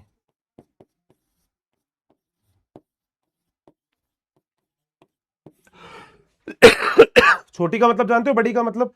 जैसे मैंने आपको बता रखा है 70 एस राइबोसोम होगा तो इसमें एक तो छोटी उप इकाई होगी, एक बड़ी उप इकाई होगी। तो 70 एस में होती है 50 एस और 30 एस की, और अगर 80 एस लिखोगे तो छोटी होगी, सॉरी रुको, एक होगी बड़ी, एक होगी छोटी। तो बड़ी क्या होती है? बड़ी होती है 50 एस, ये होती है 30 एस, ये होती है 60 एस, ये होती है 40 एस। बोलो डन है। तो राइबोसोम की छोटी उप इकाई जो होती है वो प्रारंभन कोडॉन के नीचे आके जुड़ गई। अभी इस चीज को मैं आपको बहुत प्यारा सा वीडियो भी दिखाऊंगा, मगर पहले मैं चाहता हूं कि आप एक बार थ्योरी देख लो, फिर आपको दिक्कत नहीं आएगी। सही है, यहां तक कोई डाउट तो नहीं आ गया? बहुत आसान है। पहले आपने अमीनो अम्ल को सक्रिय किया, फिर अमीनो अम्ल टीआरएनए से जुड़ गया तो वो सक्रिय हो गया। सर बहुत ताबड़तोड़ बात। अब क्योंकि आप आनुवांशिक कूट पढ़ के आए हो तो देखो कितना आसान बात, बॉटनी सच में देखो, और तुम पूरी एनसीईआरटी में तुम्हें पढ़ाऊंगा ना तब तुम खुद बोलोगे अर्षित सर बहुत आसान हो गई। सामने देखते हैं जरा, देखो मजा आएगा तो बस बोल देना अर्षित सर मजा आ गया। देखो जरा पहले यहां पे देखना जरा ध्यान से, ये तो हटा देता हूं, ठीक है, ये भी हटा देता हूं, ये प्रारंभन हटा देता हूं, ठीक है, ये भी हटा दिया, ठीक है। ये जो है ये, इसको मैं थोड़ा सा ऊपर रख देता हूं, ठीक है, ये यहां पे ये हटा दिया, इसको एयूजी कर दिया, ठीक है। अब देखो जरा ध्यान से देखना, जो मैं बोल रहा हूं क्या वो सही बात है क्या? अगर आप ध्यान से देखोगे तो बेटा राइबोसोम की छोटी उप इकाई जो होती है ना वो कहां आके जुड़ जाती है? नीचे जुड़ जाती है। क्या इतना हमने पढ़ा था? सर बिल्कुल इतना हम पढ़ चुके हैं, कोई दिक्कत तो नहीं है? नहीं है। अब क्या काम होगा वो देखो। आप लोग ऐसा जानते हो, देखो टीआरएनए का पूरा डायग्राम नहीं बना रहा, मैं ये मान रहा हूं कि आप इसको टीआरएनए मानोगे, इसको टीआरएनए मान लेना बस, ठीक है। क्या है ये है टीआरएनए, ये टीआरएनए है, इसको टीआरएनए मान लेना, ठीक है। डन है, ठीक है। टीआरएनए के ऊपर क्या जुड़ा हुआ है? अमीनो अम्ल। अमीनो अम्ल क्या है? सक्रिय। हाँ सर, ये जोड़ दिया। क्लियर? कोई दिक्कत? ये तो मैं अभी बता के आया था कि पहले अमीनो अम्ल सक्रिय होगा फिर टीआरएनए सक्रिय होगा। बिल्कुल सही बात है। तो क्या ये सक्रिय टीआरएनए है? हाँ। अब ध्यान से सुनना, आपने टीआरएनए का डायग्राम देखा था, बिल्कुल नीचे नीचे टीआरएनए में एंटी कोडॉन लूप लिख रखा था जब ये वाला डायग्राम अपन ने पढ़ा था। अरे यार, जब ये वाला डायग्राम अपन ने पढ़ा था, ये वाला, तो अगर आपको याद हो तो मैंने यहां पे इसको एंटी कोडॉन लूप लिखा था। इसका मतलब एमआरएनए के ऊपर जो भी चीज लिखी होगी उसका उल्टा इस टीआरएनए पे होगा। ठीक बात है। जैसे जैसे देखते हैं जरा क्या है। जैसे मान लो एमआरएनए के ऊपर जो है ना वो लिखा हुआ है एयूजी, तो टीआरएनए के ऊपर है यूएसी। बोलो बात सही है? और देखो मैं फिर बोल रहा हूं, अगर आपको लेक्चर में एक बार में चीज नहीं समझ में आए तो उसको वापस देख लिया करो। मैंने ये बोला अगर यहां पे एयूजी है, इसे बोलते कोडॉन, वो क्या है? Anti codon. बोलो बात सही है? तो ये जो यूएजी है ना बेटा, ये जो यूएजी है ये है प्रारंभन कोडॉन। इतना तो आपने पहले भी पढ़ लिया, स्टार्टिंग कर रहा है ये, ठीक है। और बेटा ये यूएसी क्या है? ये है एंटी कोडॉन। डन है। तो होता क्या है पता है? होता यह है कि ये वाला जो टीआरएनए होता है, ये टीआरएनए के ऊपर यूएसी होगा, ठीक है। अब एनसीईआरटी क्या लिखती है? वो टेबल आपने पढ़ी थी, उस टेबल में एयूजी के सामने देखो क्या लिख रखा है। देखो मैंने भी लिखा है मिथियोनिन। सही है। मिथियोनिन क्या होता है? अमीनो अम्ल। इसका मतलब ध्यान से सुनना, क्या कहना चाह रहा हूं मैं। कवि कहना चाह रहा है कि एयूजी मिथियोनिन का कोड करता है। इसका सीधा सा मतलब, अगर किसी ध्यान से सुनना, अगर किसी एमआरएनए पर एयूजी लिखा हो तो उसके ऊपर जो टीआरएनए होगा उस पर यूएसी होगा। और ऐसी स्थिति में ये जो अमीनो एसिड होगा ना, ये मिथियोनिन होगा। मिथियोनिन अमीनो एसिड होगा। बोलो डन है क्या? क्योंकि वहां पे एयूजी के सामने मिथियोनिन लिख रखा है। इसका मतलब एयूजी क्या बता रहा है कि मेरे ऊपर वही टीआरएनए आके जुड़ेगा जिसपे जो अमीनो एसिड सक्रिय है वो मिथियोनिन का है। सर मजा आ गया। इसका मतलब तुम खुद सोचो। अब देखो तुम, मतलब बायोलॉजी कितनी इंटरेस्टिंग है। पूरे कोडॉन कितने थे? 64। 3 स्टॉप कौन से थे? UA, UAG, UGA. यानी कि उसके लिए कोशिका के पास कोई टीआरएनए है ही नहीं, ठीक है। यानी कि देखा जाए उसके अलावा कितने कोडॉन बचे? सर 61। तो 61 कोई भी कोडॉन होगा उन तीनों के अलावा, ध्यान से सुनना, कोई भी कोडॉन होगा इन तीनों के अलावा, तो कोशिका के पास इसके लिए कोई भी टीआरएनए है ही नहीं। यानी कि आपकी एनसीईआरटी यह बोलती है कि जो कोशिका होती है में 61 प्रकार के टीआरएनए है, पहला पॉइंट। और एनसीईआरटी दूसरा पॉइंट यह बोलती है कि यूए, यूएजी और यूजीए, क्योंकि स्टॉप कोडॉन है, इनके लिए कोई टीआरएनए नहीं होता। इनके लिए कोई टीआरएनए नहीं। बोलो डन है क्या मेरी बात? 101% कोई डाउट वाउट तो नहीं आया? मतलब देखो मैं तो फिर बोल रहा हूं, अगर आपने वो चीज पढ़ ली जो मैंने आपको बताई है तो दोस्त बड़ा आसान हो जाएगा टॉपिक। बस आपको वही पढ़ना है। आपको बस उतना पढ़ना है जितना मैं बता रहा हूं आपको। अगर आपने वो चीज पढ़ ली जो मैं बता रहा हूं तो बड़ा आसान हो जाएगा टॉपिक, फिर आपको दिक्कत ही नहीं आएगी। आप खुद कह दोगे हर्षित सर यार ये टॉपिक समझने में हमें पहले बहुत डाउट होता था, मगर ये टॉपिक सच में कितना आसान है। आप खुद देखो, मैं जो बोल रहा हूं दोबारा सुन लो मेरी बात, फिर बोल रहा हूं दोबारा सुन लो। एक बार में अगर नहीं समझ में आ रहा तो कोई बात नहीं, एक बार और समझ सकते हो चाय की चुस्की के साथ। क्या बोल रहा हूं मैं बोल रहा हूं कि आपने अनुवांशिक कूट पढ़े हैं, ठीक है। एनसीईआरटी उतनी ही पढ़ना जितनी मैंने पढ़ाई है। अभी मेरे बाद एनसीईआरटी मत पढ़ना, यूं कहोगे ये पॉइंट छोड़ दिए। छोड़ा कुछ नहीं है, बट अभी बताऊंगा मैं।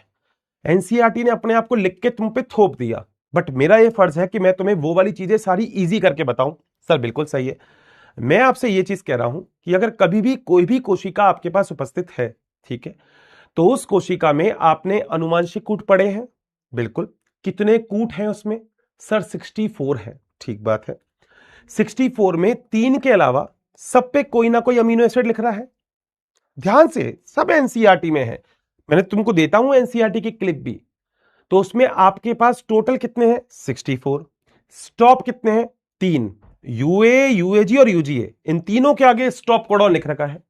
इसका मतलब आपकी कोशिका के पास इन तीनों के लिए कोई भी टीआरएनए है ही नहीं, नहीं है।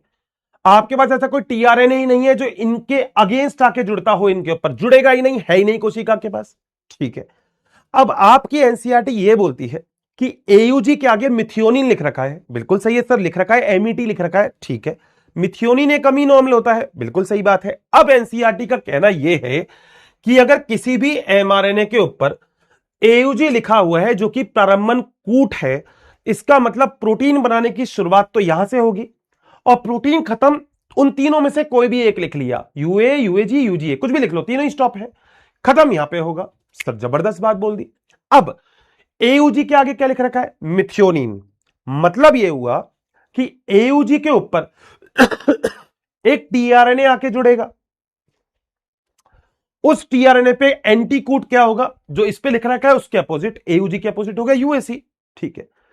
और उस टीआरएनए के ऊपर जो अमीनो एसिड जुड़ा होगा वो मिथियोनिन होगा, क्योंकि पहले अमीनो एसिड एक्टिव होता है, वो जब टीआरएनए पे जुड़ता है तो टीआरएनए भी एक्टिव हो जाता है। सही बात है, कोई दिक्कत तो नहीं है, कई बार बोल दी, अब तो मैंने बहुत इजी करके, कंफ्यूजन तो है ही नहीं अपने पास। तो क्या मैं दोस्त यहां पे एक पॉइंट लिख सकता हूं क्या, यहां पे मैं एक पॉइंट लिख सकता हूं, और वो एक पॉइंट मेरा ये है, क्या पॉइंट है मेरा, एक पॉइंट ये है कि सक्रिय टीआरएनए प्रारंभन कूट के ऊपर आकर जुड़ जाता है, ठीक है, और राइबोसोम की बड़ी उपिकाई इनके ऊपर आकर जुड़ जाती है, यही लिख देता हूं। लो,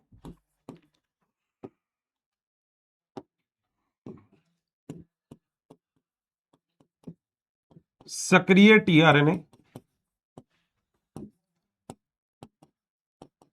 अमीनो एसिड के साथ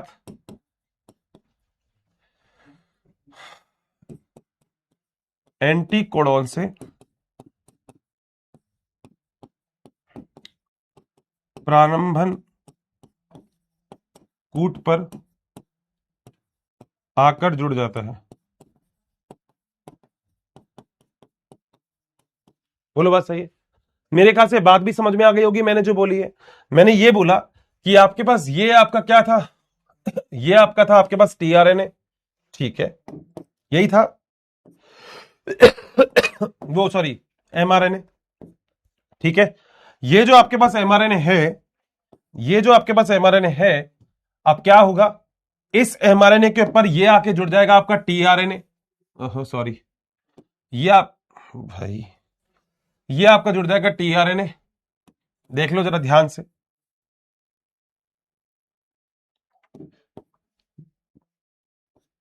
जुड़ गया, बोलो बात सही है।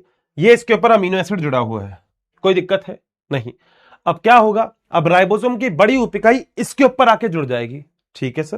तो ये राइबोसोम की मान लो ये छोटी उपिकाई थी, तो ये राइबोसोम की बड़ी उपिकाई है, ये रही, ये है बड़ी उपिकाई, किसकी है, राइबोसोम की। डन है। तो अब इसके बाद राइबोसोम की बड़ी उपिकाई इसके ऊपर आके जुड़ जाती है, ये भी लिख देता हूं। अब राइबोसोम की बड़ी उपिकाई जुड़ जाती है, बोलो डन है। पॉइंट बिल्कुल क्लियर हो गया होगा मेरे ख्याल से, दिक्कत तो आई नहीं होगी, 100% पॉइंट क्लियर हो गया होगा। कोई दिक्कत है यहां तक तो बता सकते हो, कोई भी दिक्कत मेरे ख्याल से नहीं होगी। डन, चैट बॉक्स एक बार ओपन कर देता हूं, देखो यूं मत कहना हर्षित सर एक बार फिर रिपीट, मैं कर दूंगा बेटा, मगर मेरे ख्याल से एक बार में बात तो समझ में आई होगी, मैंने चैट बॉक्स ओपन कर दिया है। डन है,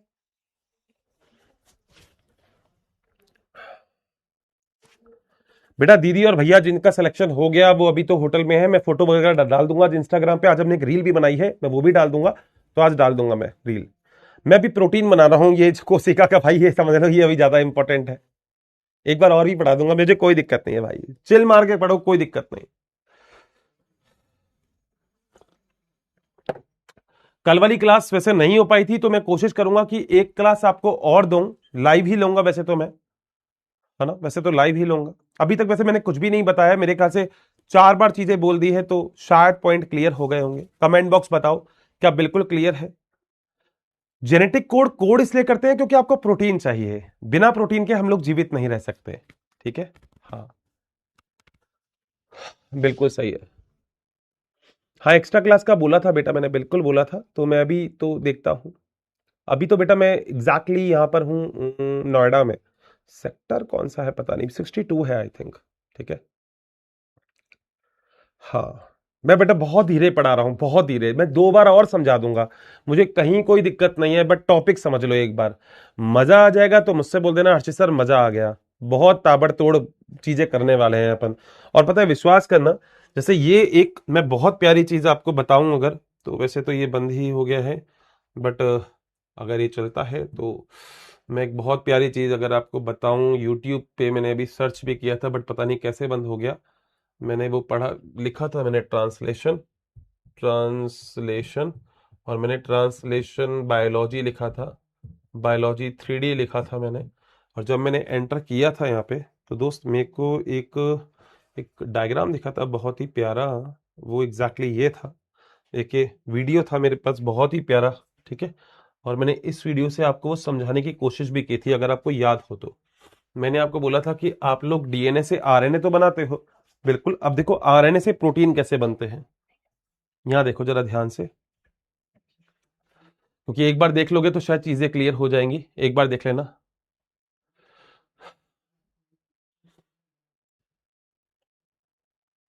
जल्दी देखो एक बार।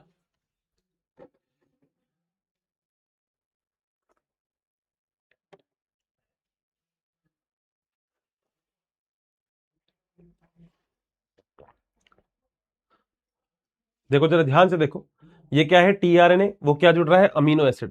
थोड़ा सा ध्यान से देखो, अगर टीआरएनए के ऊपर अमीनो एसिड है यानी कि सक्रिय टीआरएनए है, बिल्कुल सही बात है। और देखो यहां पे क्या लिख रखा है यूसीए, यानी कि किसके अगेंस्ट आके जुड़ेगा, एयूजी के अगेंस्ट। अब आप ध्यान से देखोगे तो देखो ये एयूजी के अगेंस्ट आके जुड़ गया, और ऐसे बहुत सारे टीआरएनए लगातार जुड़ते रहते हैं, लगातार। ये सारा काम बेटा कंटिन्यूसली मोड पे चलता रहता है, और आप एक बहुत ही लंबे प्रोटीन का निर्माण करते हो, मतलब एग्जैक्टली आप बनाते हो प्रोटीन की लंबी श्रृंखला, वो बड़ा इंपॉर्टेंट है। क्लास का बेटा देख लेंगे, कब भी लेंगे, संडे लेंगे या कब भी लेंगे, मैं आपको अपडेट कर दूंगा, कोई दिक्कत नहीं है। बेटा अभी सब बच्चों के तो नहीं आए इस पे कॉल, बट लक्ष्य से अभी देखते हैं, अभी टीम इस पे वर्क कर रही है। अगर आपका भी कोई सीनियर है जो लक्ष्य का है, तो अभी तो आइडिया नहीं है लक्ष्य से कितने बच्चों का हुआ, हम अगर यकीन का बहुत हुआ है, ठीक है। हाँ डाउट भी अभी देख लेते हैं, ठीक है, बहुत ही बढ़िया। तो एक बार पहले डाउट देख लेते हैं कि डाउट कहीं है, तो एक बार डाउट देख लेते हैं। चैट बॉक्स में आपकी बंद कर देता हूं थोड़ी देर के लिए, डाउट में आपके देख लेता हूं अच्छे से। सर क्रोमोजोम का 3D मॉडल भेज दो। बेटा अभी क्रोमोजोम ना 3D मॉडल यहां से देख लूंगा, अगर यहाँ पे होगा तो अभी देख लूंगा, है ना, लाइब्रेरी में। गुरुजी AIR1 किसकी आई है बेटा, इसके बारे में देखो नॉलेज नहीं है। हमारी कितनी आई है वो मैंने आपको बता दी। कट ऑफ बेटा, कट ऑफ के लिए मैंने टेलीग्राम ग्रुप पे डाल दिया है कट ऑफ के लिए, ठीक है। तो आप वहां पे देख सकते हो, मैंने अलग अलग कैटेगरी की कट ऑफ बता दी है, कितना गया है रैंक। बेटा ये तो सबका अलग अलग है, कट ऑफ के अकॉर्डिंग है। सर एमबीबीएस का अलावा कौन सी जॉब अच्छी है, बेटा देखो बेसिक फोर्स फोकस तो एमबीबीएस के लिए करो, बड़ी बढ़िया है, इंडिया के अंदर इसकी जॉब अपॉर्चुनिटीज भी बहुत ज्यादा है, ठीक है। सर मेरे भाई का सिलेक्शन हो गया है, 3393 आई है, बहुत ही बढ़िया राजेश, फिजिक्स वाला से ही है, तो फटाफट से उनका जो रोल नंबर हो, आपका कॉन्टेक्ट नंबर हो, तो मेरे को इंस्टाग्राम पे भेज सकते हो आप, ठीक है। सर जी नीट निकल गया है 450, बहुत ही बढ़िया, 450 में निकल गया, अच्छा कैटेगरी वाइज होगा आई थिंक सो, वीरेंद्र बता देना मुझे। सर प्रतिलेखन क्या होता है, बेटा प्रतिलेखन मेरे ख्याल से वही होता है जो मैं अनुलेखन बोल रहा हूं, वही प्रतिलेखन है। 3 होता है, प्रतिकृतियन, अनुलेखन और अनुवादन। प्रतिकृतियन का मतलब डीएनए से डीएनए बनना, अनुलेखन का मतलब डीएनए से आरएनए बनना, अनुवादन का मतलब आरएनए से प्रोटीन बनना, सही है। सर हिंदी मीडियम से क्या सिलेक्शन हुआ, हाँ बेटा बहुत सारे सिलेक्शन है। मैं आज इंस्टाग्राम के ऊपर लाइव तो नहीं आ पाया, मगर मैंने रिकॉर्ड किया है, हम साथ में ही थे आज दिन में, तो मैं बिल्कुल आपको भेजूंगा, आप उससे जुड़ सकते हैं, ठीक है। सर स्टिग्मा पर बोरॉन ज्यादा, हाँ बेटा ये बता दिया था बोरॉन वगैरह, तो ये तो हमने कोशिका वाले चैप्टर में पराग नलिका का जो निर्माण होता है वो क्यों होता है, ये मैं आपको ऑलरेडी बता चुका हूं दोस्त, ठीक है। सर एससी कैटेगरी बेटा मैंने टेलीग्राम पे, हर्षित सर पीडब्ल्यू डालोगे तो टेलीग्राम पे मेरी आईडी आ जाएगी, आप ज्वाइन करो, उसमें देख लो, मैंने कैटेगरी वाइज अलग से ब्लॉग बना दिया है। उसमें एमआरएनए से प्रोटीन का फॉर्मेशन ट्रांसलेशन कहते हैं, बिल्कुल सर समझ में नहीं आया, अभी वापस बता देता हूं। सर कोडोन रिपीट कर दो, अभी बता देता हूं। सर अमीनो एसिड की लॉन्ग चेन को प्रोटीन कहेंगे, बिल्कुल सही बात है। अमीनो एसिड क्या होता है बेटा, देख तुझे ये चीज पता है कि इस प्रकृति पर कोई भी चीज किसी ना किसी चीज से बनेगी। अब डीएनए की बात करो तो डीएनए किससे बनता है, फॉस्फेट प्लस शर्करा प्लस नाइट्रोजन क्षारक, तो ये भी किसी ना किसी से तो बनेंगे, तो ये बनते हैं इन चीजों से, ठीक है, बस यही फर्क है। अगला सर कट में कन्फर्मेशन है, केयूटी में कन्फर्मेशन, ये क्या होता है बेटा? सर लेकिन सर आपने बोला था कि जो प्रक्रिया होती है उसमें अनुवादन, अनुलेखन और प्रतिकृतियन तीनों ही केंद्रक में होता है। बेटा मैंने ऐसा कभी नहीं लिखा, मैंने ऐसा कभी नहीं लिखा, और लिखा है तो मेरे को प्लीज एक बार टैग कर देना, शायद तो नहीं लिखा। अनुवादन हमेशा कोशिका द्रव्य में होगा। हाँ मैंने देखो ये चीज प्रोकैरियोटिक कोशिका के लिए जरूर लिखी थी, क्योंकि प्रोकैरियोटिक कोशिका में सुविकसित केंद्रक होता ही नहीं है, तो फिर प्रतिकृतियन, अनुलेखन, अनुवादन तीनों कोशिका द्रव्य में होंगे। ठीक है Ayush? Sir GTP guanosine triphosphate होता है, मैं इसी चैप्टर की शुरुआत में इसका पूरा नाम लिख चुका हूं दोस्त। ठीक है, फैक्टर की स्पेलिंग गलत है, अभी एक बार देख लेते हैं, तूने सही कर दी, कोई दिक्कत नहीं है, FACTOR होती है, बहुत बढ़िया। अमीनो एसिड 20 प्रकार के होते हैं, ठीक है, जिसमें 9 आवश्यक, बेटा टोटल 20 प्रकार के अमीनो एसिड को हम एसेंशियल अमीनो एसिड कहते हैं, मैंने पहले भी बता दिया है, तो इतना ही याद करना I think more than sufficient होगा। आयरन कारक क्या होता है बेटा? कारक का मतलब फैक्टर, जैसे मान लिया तेरे पास तेरे बड़े भाई और तेरी बड़ी बहन बैठे हैं, तू तभी पढ़ पा रहा है, तो वो तेरे लिए कारक है। तू प्यार कर रहा है क्योंकि तेरे पास कोई है प्यार करने के लिए, वो तेरे लिए कारक है। टीआरएनए का एडेप्टर मॉलिक्यूल, हाँ एडेप्टर मॉलिक्यूल मैं भी बता रहा हूं, देखो अच्छा बहुत अच्छा क्वेश्चन पूछा, मैंने शायद पहले नहीं बताया था। एडेप्टर क्या चीज होती है, खुद सोच के देखो। एडेप्टर एक ऐसी चीज होती है जो किसी चीज को किसी से जोड़ती है। तुम जब मोबाइल को चार्ज करते हो ना, तो तुम उसको एडेप्टर में लगाते हो, बोलो बात सही है? जब तुम मोबाइल को चार्ज करने के लिए एडेप्टर में लगाते हो, तो ये बहुत इंपॉर्टेंट हो जाता है कि एडेप्टर में लगाने के बाद तुम्हारी इलेक्ट्रिसिटी चार्जर के थ्रू तुम्हारे मोबाइल तक पहुंचती है, यही एडेप्टर होता है। तो एडेप्टर क्या काम कर रहा है? तुमने मोबाइल देखा है ना, एडेप्टर होता है आगे जो लगाते हो सॉकेट में, वो क्या काम कर रहा है? वो इलेक्ट्रिसिटी को लेके आके तुम्हारे मोबाइल को चार्ज कर रहा है। सेम कंडीशन हो रही है यहां पे। आपका टीआरएनए क्या काम कर रहा है? अमीनो एसिड से को लेके सीधा प्रारंभन स्थल पे यानी कि प्रोटीन बनाने के लिए जरूरी काम कर रहा है। दैट्स इट, खत्म बात, आगे चलते हैं। ठीक है, जीटीपी की फुल फॉर्म दोस्त बताई दी थी, कोई दिक्कत नहीं है। फैक्टर क्या होता है बता दिया, कारक का मतलब फैक्टर बता दिया बेटा। फैक्टर को बेटा फैक्टर क्या लिख दिया बेटा, ऐसे कोई बात नहीं मुन्ना, ऐसे मत किया करो, मैंने लाल नीले पीलो कहा लिखा है फैक्टर में? फैक्टर और नहीं मिलेगा लिखा होगा, मैं कहा लिखा है बेटा फैक्टर है? अच्छा अच्छा, तुम बेटा तुम पता है मेरी क्लास में ऐसे ऐसे बालक हैं भाई साहब, सारी चीजें एक तरफ, मैं इतना इंपॉर्टेंट प्रोसेस पढ़ा रहा हूं वहां ध्यान ही नहीं है। मक्खी बना दिया आपने, वो मक्खी बना दी। हर्षित सर, हाँ आप तो चाय पी रहे हो, अबे नालायक हो। मेरी एक बात सुनो, मैंने फैक्टर गलत लिख दिया मानता हूं, आगे कारक भी तो लिखा है, कोई बात नहीं बेटा, तुम्हारे जितना देखो अंग्रेज तो हूं नहीं, you know very well about that, you know very much more important and very aggressive kind of English as compared to me. I know very well you are too much intelligent in English, खतरनाक हो तुम, I know very well, but I am not able to here to explain you in each and everything in English. I know that factor spelling is FACTOR, by mistake I wrote the FACTER, it's okay, you have to digest that, है ना, but तुम्हारे जितनी देखो मेरे को English नहीं आती है, आई नो बेटा, कोई लोड ही नहीं है। अरे इतना इंटेलिजेंट होता तो बेटा तुम लोगों को थोड़ी पढ़ा रहा होता, तो बेटा डाइजेस्ट कर लो। FACTER गलत हो गई तो बेटा OR लिख लो, यहां और किसी चीज में डाउट नहीं पूछा, फैक्टर की स्पेलिंग गलत लिखी है, वाह मेरे लाल। अरे बेटा क्या बोलूं मैं, गोरिल्ला भी हो और अलग तरीके के गोरिल्ला हो भाई, पूरा कॉन्सेप्ट खत्म हो गया। तुम पता है तुम कैसे हो, मैं तुम्हें बताता हूं। एक दिन क्या हुआ, मैं किसी एक बैच के अंदर बहुत इंपॉर्टेंट कॉन्सेप्ट समझा रहा था, आप लोग भी शायद जानते होंगे, एक कॉन्सेप्ट होता है जिसे हम बोलते हैं लिंकेज, सहलग्नता नाम का एक टॉपिक होता है। तो जो बच्चे थे वो भी कह रहे थे, अरे हर्षित सर लिंकेज वाला टॉपिक आप लोग पढ़ा रहे हो। मैंने कहा हाँ भाई लिंकेज पढ़ रहे हैं। मैंने बेटा 2 से ढाई घंटे में लिंकेज वाला टॉपिक पढ़ाया। 2 से ढाई घंटे, 2.5 घंटे लग गए, 2 घंटे लग गए लिंकेज पढ़ाने में। ठीक है, मेंडल वाले चैप्टर में ही है लिंकेज। ठीक, बहुत ही ताबड़तोड़ टॉपिक है। मैं कह रहा हूं तुम्हारी पूरी एनसीईआरटी का सबसे टिपिकल टॉपिक है वो। लिटरली तुम उसका डायग्राम भी देखोगे ना, तो डायग्राम देखने के बाद तुम उससे यही कहने वाले हो, हर्षित सर यार ये तो बहुत ही ताबड़तोड़ है सर, मतलब ये कैसा ही है। देखो मैं तुम्हें दिखा रहा हूं, मैं अभी तुम्हें क्या पढ़ाऊंगा ना आगे वाली क्लास में तुम्हें पता होना चाहिए। मैं तुम्हें ये पढ़ाऊंगा लिंकेज एनसीईआरटी डायग्राम। लिंकेज का एक एनसीईआरटी का डायग्राम है, देखो ये वाला, मतलब तुम्हारी एनसीईआरटी का मैं कह रहा हूं सबसे टिपिकल जो डायग्राम होगा ना वो ये होगा। मतलब देखो, खुद देखो बेटा, तुम खुद देखो, ये तुम्हारी 12th क्लास की एनसीईआरटी का सबसे टिपिकल डायग्राम है। मैंने बेटा 2 घंटे एनसीईआरटी पढ़ा दी, मैंने पूरी टॉपिक पढ़ा दिया। अब जब मैं कमेंट बॉक्स तुम्हें पता है बंद रखता हूं, मैंने कमेंट बॉक्स खोला, मैंने कहा बच्चा कुछ पूछेगा।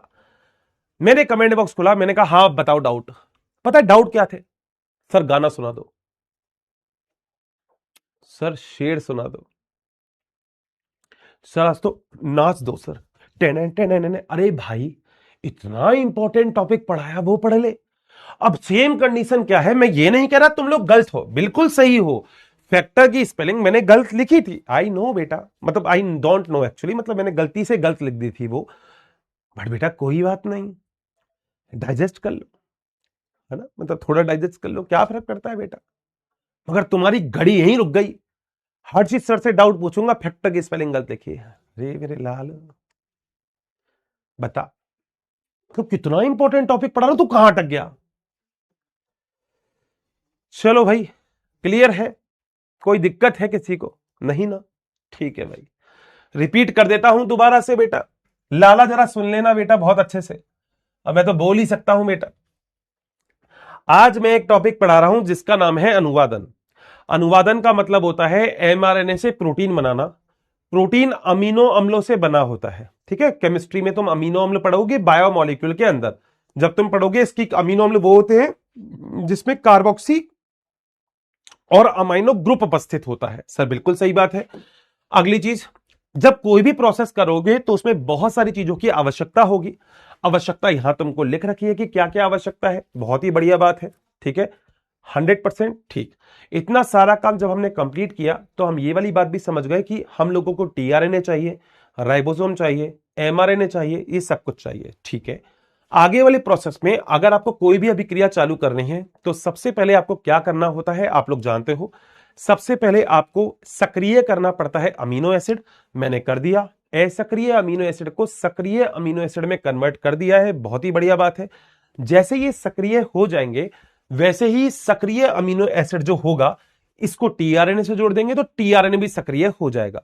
तो हमारा एक काम तो हो गया कि हमको टीआरएनए सक्रिय मिल गया, क्योंकि अब हमें प्रोटीन बनाना है। प्रोटीन कैसे बनाना है? अमीनो अम्लों की लंबी श्रृंखला से। तो अमीनो अम्लों की लंबी श्रृंखला अब हमको बनानी पड़ेगी। क्लियर है बात? बहुत बढ़िया। अब क्या होता है स्टेप अनुवादन के अंदर? पहला स्टेप जो होता है वो क्या होगा आपको पता है। जो पहला स्टेप होगा वो होगा प्रारंभन। प्रारंभन का मतलब चीजों को चालू करते हैं। प्रारंभन का मतलब क्या हो गया, ये आरजू शेख नाम की जो लड़की है बेटा ब्लॉक करवा दूंगा पक्का, यहां पे समझ लिया, अगर समझना है तो थैंक यू सो मच बोल दूंगा, नहीं तो अभी ब्लॉक हो जाएगी, दोबारा नहीं बोलूंगा। ठीक है, ध्यान से, ठीक है ध्यान से सुनो। इतना काम हो गया। अनुवादन के पद के अंदर जो पहला प्रोसेस होता है उस पहले प्रोसेस को हम बोलते हैं इनिशिएशन। इनिशिएशन का मतलब क्या होता है आप सब लोग जानते हैं। इनिशिएशन का मतलब यह होता है कि इनिशिएशन में आप लोग सबसे पहले क्या काम करते हैं, प्रारंभ करते हैं चीजों को। बहुत बढ़िया सर, प्रारंभ कैसे करना है? आपको पता है प्रारंभन के लिए हमेशा जरूरी होता है एयूजी, समापन के लिए हमेशा होता है यूए, यूएजी और यूजीए। बिल्कुल सही बात है। तो सबसे पहले क्या होता है प्रारंभन में, क्योंकि प्रारंभ किया जाता है किसी भी चीज को, तो सबसे पहले राइबोसोम की छोटी उप इकाई प्रारंभन स्थल के नीचे आके जुड़ जाती है, क्योंकि बेटा राइबोसोम प्रोटीन फैक्ट्री होती है। अब कैसे बताओगे प्रोटीन कहां बनेगा?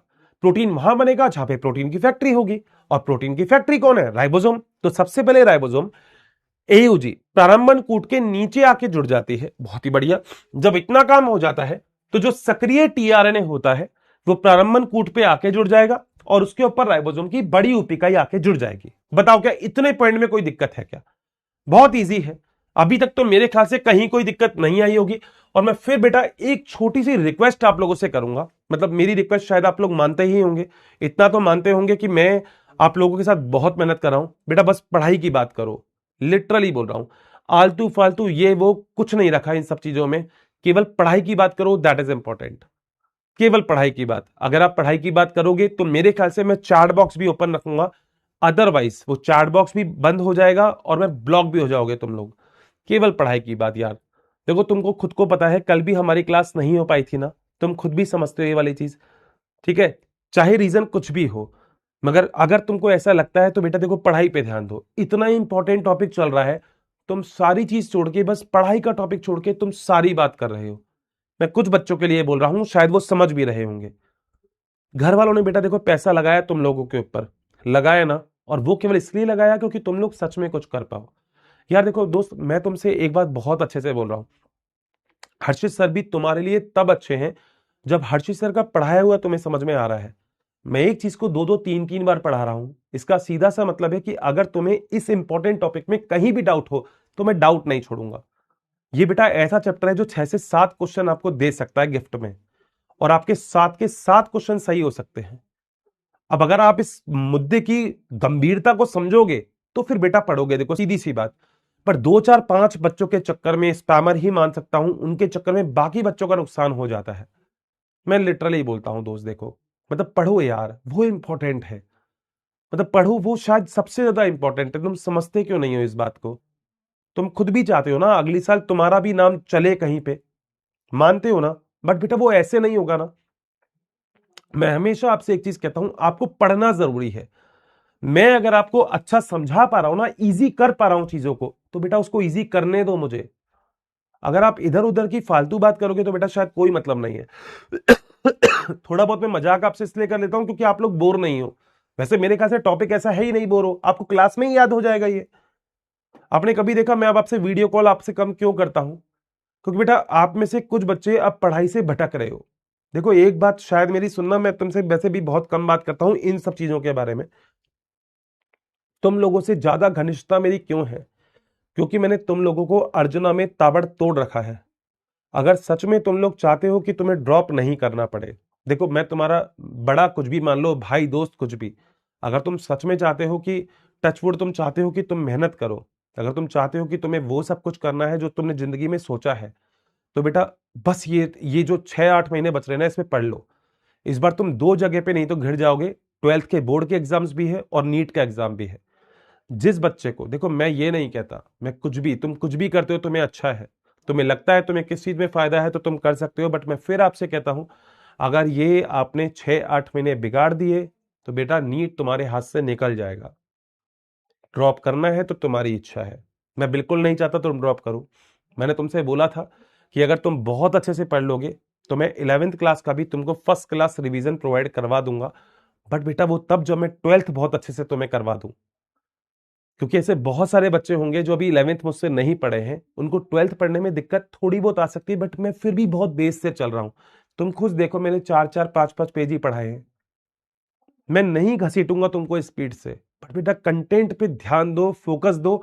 और ये समझो कि यार हर्षित सर हमको थ्योरी से बचा रहे हैं, हर्षित सर वो इंपॉर्टेंट चैप्टर हमको करवा रहे हैं जो हर कोई हाथ खड़े कर देता है, यूं कर देता है वो। तुम खुद देख लेना कितने टिपिकल तरीके से तुमको सब जगह पढ़ाया गया है। मैं आसान पढ़ा रहा हूं तो बनाने दो उसको यार, बहुत ईजी है यार सब कुछ। बट फिर से वही बात बोल रहा हूं, पढ़ाई पे ध्यान दो भाई, है ना? पढ़ाई पे, बैच अच्छा रखना, बैच खराब करना, ये सब तुम्हारे हाथ में होता है। मतलब मेरी तबीयत सच में खराब थी, मैं कल भी ड्राइव करके आया, उसके बाद आज सुबह से मैं क्लास ले रहा हूं। मैं तुम्हारी क्लास मेरे से बोला गया हर्षित सर आगे पीछे करनी है, मैंने कहा नहीं यार, मैं कल नहीं क्लास ली, मुझे आज क्लास लेनी है, चाहे कुछ भी थोड़ा सा पढ़ाऊं, कोई दिक्कत नहीं है। ठीक है, तो बेटा पढ़ना चालू करो यार, वो बड़ा इंपॉर्टेंट होता है। अब बाकी बेटा तुम्हारी इच्छा है, तुम कुछ भी करते रहो, वो तुम्हारे ऊपर है। तुम कुछ भी लिखते रहो, मुझे कोई दिक्कत नहीं है, मैं कमेंट केवल काम के पढ़ता हूं। ठीक है, तो काम के कमेंट के ऊपर मेरे ख्याल से ध्यान रखो, बाकी बेटा तुम्हारी इच्छा, तुम कुछ भी लिखो, उससे तुम्हें ही जो ठीक लग रहा है। ठीक है, मैं नोएडा हूं, सेक्टर 63 में। बहुत बढ़िया बेटा, मैं तो 62 में हूं शायद, आई थिंक ना। लक्ष्य के कितनी सिलेक्शन दी बेटा? लक्ष्य की अभी ज्यादा अपडेट मेरे पास आई नहीं है, और ये जो कट ऑफ के बारे में पूछ रहे ना बेटा, एक बार ऐप पे या वो टेलीग्राम पे जाके देख लेना, मैंने वहां पे डाल रखा है, ठीक है। हाँ, टीआरएन भी बताऊंगा बेटा, आगे प्रोसेस बताऊंगा ना, तो अभी बताऊंगा, ठीक है। सर जब सब कुछ समझ में आ गया है तो ये ही सब ना बेटा, मगर वो चीज पता है, देखो एक बात समझना, तुम लोगों को बेटा देखो फोकस करना चाहिए। मैं तो देखो यही चीज कह देता हूं, मतलब मैंने लाइफ में बहुत सारी ऐसी चीजें देखी है जब मुझे ये लगता है कि यार ठीक है मैं ये क्यों नहीं कर पाया, बट अगर मेरा कोई फेलियर तुम्हारा भी फेलियर होगा तो फिर बेकार है। मैं जहां भटका था चीजों से, मैं ये चाहता हूं कि तुम बहुत बढ़िया रहो उस चीज में, मानते हो ना। मैं चाहता हूं कि तुम बहुत अपडेटेड रहो, बहुत अच्छे रहो, तुम इस बार में तुम्हारा लक्ष्य के साथ ही सिलेक्शन हो जाए। कितने बच्चे ऐसा चाहते हैं मुझे नहीं पता, बट मैं लिटरली आपसे बोल रहा हूं, आप खुद सोचो, आप चाहते हो 1 साल का ड्रॉप करना? ये दुनिया गलत बोलती है, ड्रॉप करने से ही होता है। कल भी अगर आपने मेरा लाइव देखा होगा तो मैंने आपको, नहीं तो अब जाके देखना, मैंने लाइव में, मैंने हमेशा, देखो मेरे को फर्क नहीं पड़ता मैं फ्रंट में रहूं बैक में रहूं, कोई दिक्कत नहीं, मगर मैंने लाइव में आपको एक ही बात बोली थी, आप ड्रॉप करना चाहते हो ये आपके ऊपर है। लक्ष्य वाले बच्चों से मैं साफ साफ बोलता हूं कि आप बस पढ़ो। अगर ये आपने 6 महीने एक कर दिया ना तो फिर उसके बाद कोई दिक्कत नहीं होगी, आप बहुत आसानी से चीजों को समझ जाओगे। और मैं कभी भी बेटा टॉपिक भगाना नहीं चाहता, क्योंकि मुझे लगता है जब चीजें आसानी से समझ में आ सकती है तो फिर भगाया भी क्यों जाए, ठीक है। तो बस इतना सा ही बोलूंगा दोस्त, एक बार पढ़ लो यार, मतलब मजा आएगा तुमको, बाकी बेटा तुम्हारी इच्छा, ठीक है। पक्का, बस पढ़ने पे ध्यान लगाओ, कुछ नहीं करना है, ठीक है। अब तुम्हारी इच्छा बेटा, तुम्हें कार्टून बनना है, तुम्हें डांस करना है, तुम्हें ये करना है, या तुम्हें पढ़ना है, बस तुम्हें ये देख लो तुम्हें क्या करना है। मैं तो ये चाहूंगा, और मैं, मेरा ये मन है, और शायद मैं जो मैं सोच रहा हूँ तुम्हारे घर वाले भी सोचते होंगे कि बेटा तुम डॉक्टर बन जाओ। मेरी बात शायद समझ में आई होगी बेटा, पता नहीं कितनों को आई कितनों को नहीं आई, बट ये बड़ा इंपॉर्टेंट है भाई, पढ़ लो। इस चैप्टर में 2 चैप्टर तो कम से कम ताबड़तोड़ पढ़ लो तुम। उसके बाद अपन मजाक करते, मजाक तो तुम्हें पता, मैं तो भाई साहब तुमसे ज्यादा मजाक करता हूँ, मेरे से तो ज्यादा मजाक कोई कर बताओ, मस्त ना। मगर मैं काम का मजाक करूं तो मजा आता है, मैं आलतू फालतू मजाक करूं तो मजा भी नहीं आएगा। बस पढ़ने पे ध्यान लगाओ, ठीक है। चलो, तो ये वाला पॉइंट क्लियर हो गया, यहां तक कोई दिक्कत है नहीं? पक्का। अब सुनो बेटा, राइबोसोम को प्रोटीन फैक्ट्री आखिर बोलते क्यों है, ये बड़ा इंपॉर्टेंट क्वेश्चन आ जाता है, तुमने हमेशा सुना है। तो प्रोटीन फैक्ट्री क्या होगी? पेन की फैक्ट्री क्या होगी जिसमें पेन बनते हैं?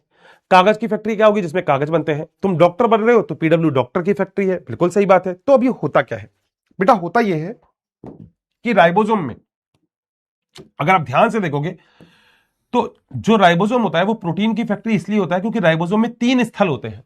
प्रोटीन निर्माण के लिए राइबोसोम में 3 स्थल पाए जाते हैं, ठीक है। एक स्थल होता है जिसे हम बोलते हैं ई, एक होता है पी, और एक होता है ए। यानी कि राइबोसोम को प्रोटीन फैक्ट्री इसलिए बोलते हैं क्योंकि राइबोसोम में प्रोटीन बनाने के लिए 3 स्थल पाए जाते हैं। देखो मैं बहुत डीप चल रहा हूं इसमें, एनसीईआरटी के पॉइंट्स और एनसीईआरटी की लाइन को तुम यूं खेलोगे अगर मेरा पॉइंट सुनोगे तो, ठीक है। अगला पॉइंट सुनना, अगला पॉइंट लिख देता हूं। क्या लिख रहा हूं सर बताओ? देखो भैया, मैं बोल रहा हूं कि राइबोसोम, राइबोसोम को, राइबोसोम में लिख देता हूं, में प्रोटीन निर्माण के लिए 3 स्थल पाए जाते हैं,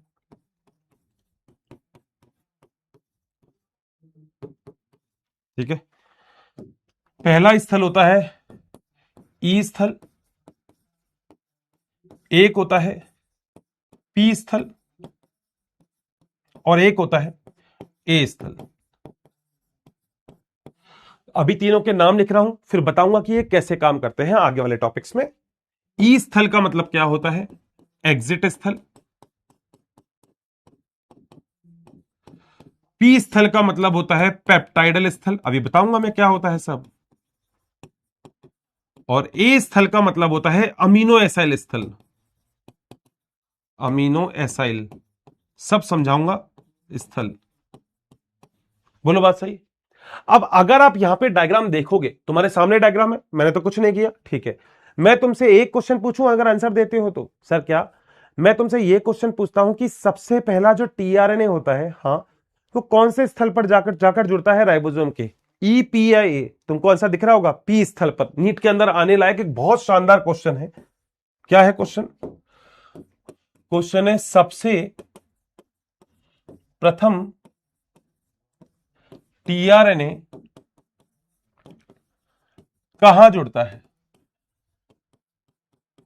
भाई नीट के अंदर मान लो क्वेश्चन आ गया कहां जुड़ता है, तो पहला ऑप्शन है ई स्थल पर, एक है पी स्थल पर, एक है ए स्थल पर, एक है जी स्थल पर। अब आपको मेरे ख्याल से इसका आंसर आता होगा, और आंसर क्या है? पी स्थल पर। पहला टीआरएनए हमेशा और हमेशा पी स्थल पर ही आके जुड़ेगा। ठीक है, अब सुनो बेटा, अगर, हां ध्यान से सुनना, अगर तो प्रोकैरियोटिक कोशिका है, ध्यान से, अगर तो प्रोकैरियोटिक कोशिका है, ठीक है, तो पहले टीआरएनए पर जो अमीनो एसिड होगा, हां, वो फॉर्माइल मिथियोनिन होगा। मगर अगर यूकैरियोटिक कोशिका है तो पहले टीआरएनए पर जो अमीनो एसिड होगा वो मिथियोनिन होगा, फॉर्माइल नहीं होगा। इतनी सी बात याद रखना। अगला पॉइंट, प्रोकैरियोटिक कोशिका में प्रथम टीआरएनए पर प्रेजेंट अमीनो एसिड क्या होता है? तुम्हें पता है, बता दिया मैंने, नाम है फॉर्माइल मिथियोनिन टीआरएनए। ठीक है, और अगर बेटा यही लाइन मान लो मैं यूकैरियोटिक कोशिका के लिए लिखूं, तो वो तो आपको पता है methionine tRNA, formal methionine, sorry formal methionine, tRNA तो है ही नहीं। यहां पे ये हटाओ और क्या लिख दो? यूकैरियोटिक कोशिका।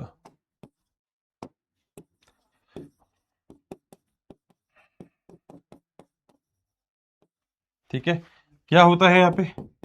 यहां पर तो होता है मिथियोनिन। बोल, डन है, कोई दिक्कत तो नहीं है, बहुत इजी एंड लाइट चीज है। मतलब मेरे ख्याल से आप लोग समझते होंगे इतना इजी और लाइट कुछ भी नहीं है। प्रोकैरियोटिक और यूकैरियोटिक, और स्टार पॉइंट है भाई, ये स्टार पॉइंट, स्टार लगा देता हूं जरा, स्टार स्टार स्टार कहां गया? ये रहा, बस लगा दो बेटा। बोलो कितना आसान है, डन है, मजा आ गया। पूरे के पूरे टॉपिक में लॉजिक बिल्कुल क्लियर है, पक्का।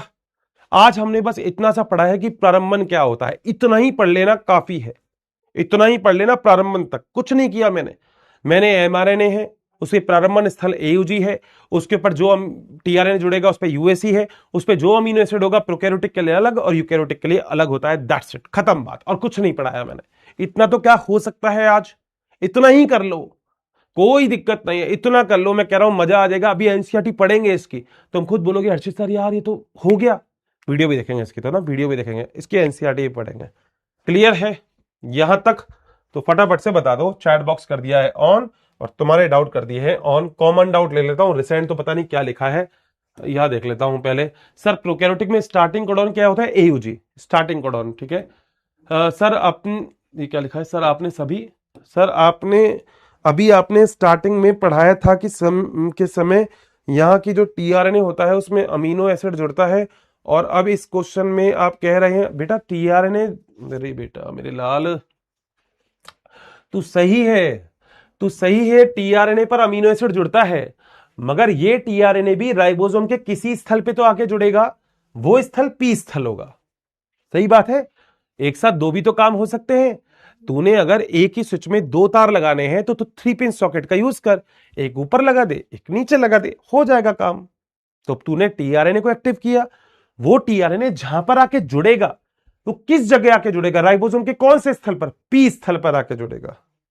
सर जी क्लियर है, पक्का बेटा, मामला सेट है आज? इतना कर लोगे? बस कर लो बेटा, इतना ही कर लो। मैं कह रहा हूं कुछ ज्यादा करना ही नहीं है। मैं तो तुम्हें पता है वैसे भी तुम्हें ज्यादा नहीं करवाता भाई, मैं तो तुम्हें इतना करवाता हूं कि तुम्हें आज के लिए ये नहीं लगे कि हर्षित सर आज बहुत कुछ पढ़ना पड़ता है। मैं हमेशा बस इतना करवाता हूं कि तुम कर लो, बस मेरे साथ साथ मस्त करते रहो और पढ़ते रहो बेटा। इंपॉर्टेंट पढ़ाई है, पढ़ाई इंपॉर्टेंट है, कुछ भी इंपॉर्टेंट पढ़ाई है ना। मानते हो ना सिलेक्शन चाहिए? अगर सिलेक्शन चाहिए तो मेरी बात सुन लो, बस इतनी सी बात है। सिलेक्शन चाहिए? हाँ बोलो, सब बोलो, खड़े हो जाओ, खड़े हो, अब खड़े हो जाओ। क्या अच्छा बैठे बैठे बोलोगे? बहुत बढ़िया, यहां दिल पे हाथ रखो या ऐसे कर लो कि मुझे सिलेक्शन करना है, इस बार मैं नीट का एग्जाम फोड़ के दिखाऊंगा। बस बात खत्म। इतना अगर करना है तो बस बात फिर सही जगह हो, और नहीं करना है इतना तो फिर तुम्हारी इच्छा। मैं कह रहा हूं तुम्हें वापस ड्रॉप नहीं लेना है भाई। तुम्हें ड्रॉप लेना है क्या? अपनी लाइफ का 1 साल खराब करना है क्या? नहीं ना, तुम्हें ड्रॉप नहीं लेना ना, पक्का ना। और बॉटनी तुम्हें पता है इस बार भी लगभग लगभग 60% आई है, तो बॉटनी का वेटेज बहुत ज्यादा है, और अगर वेटेज बहुत ज्यादा है तो थोड़ा सा पढ़ना पड़ेगा, बस थोड़ा सा पढ़ लो, दैट्स इट, हो जाएगा ना भाई काम। जो लोड लेते हो तुम, मस्त रहो ना, अपन बैठे तो हैं। ठीक है, लाइब्रेरी में हो तो कोई दिक्कत नहीं है, बहुत बढ़िया। लाइब्रेरी में हो तो मत बोलो, मन में बोल लो, है ना, किसी को बोल के भी क्या बोलना है।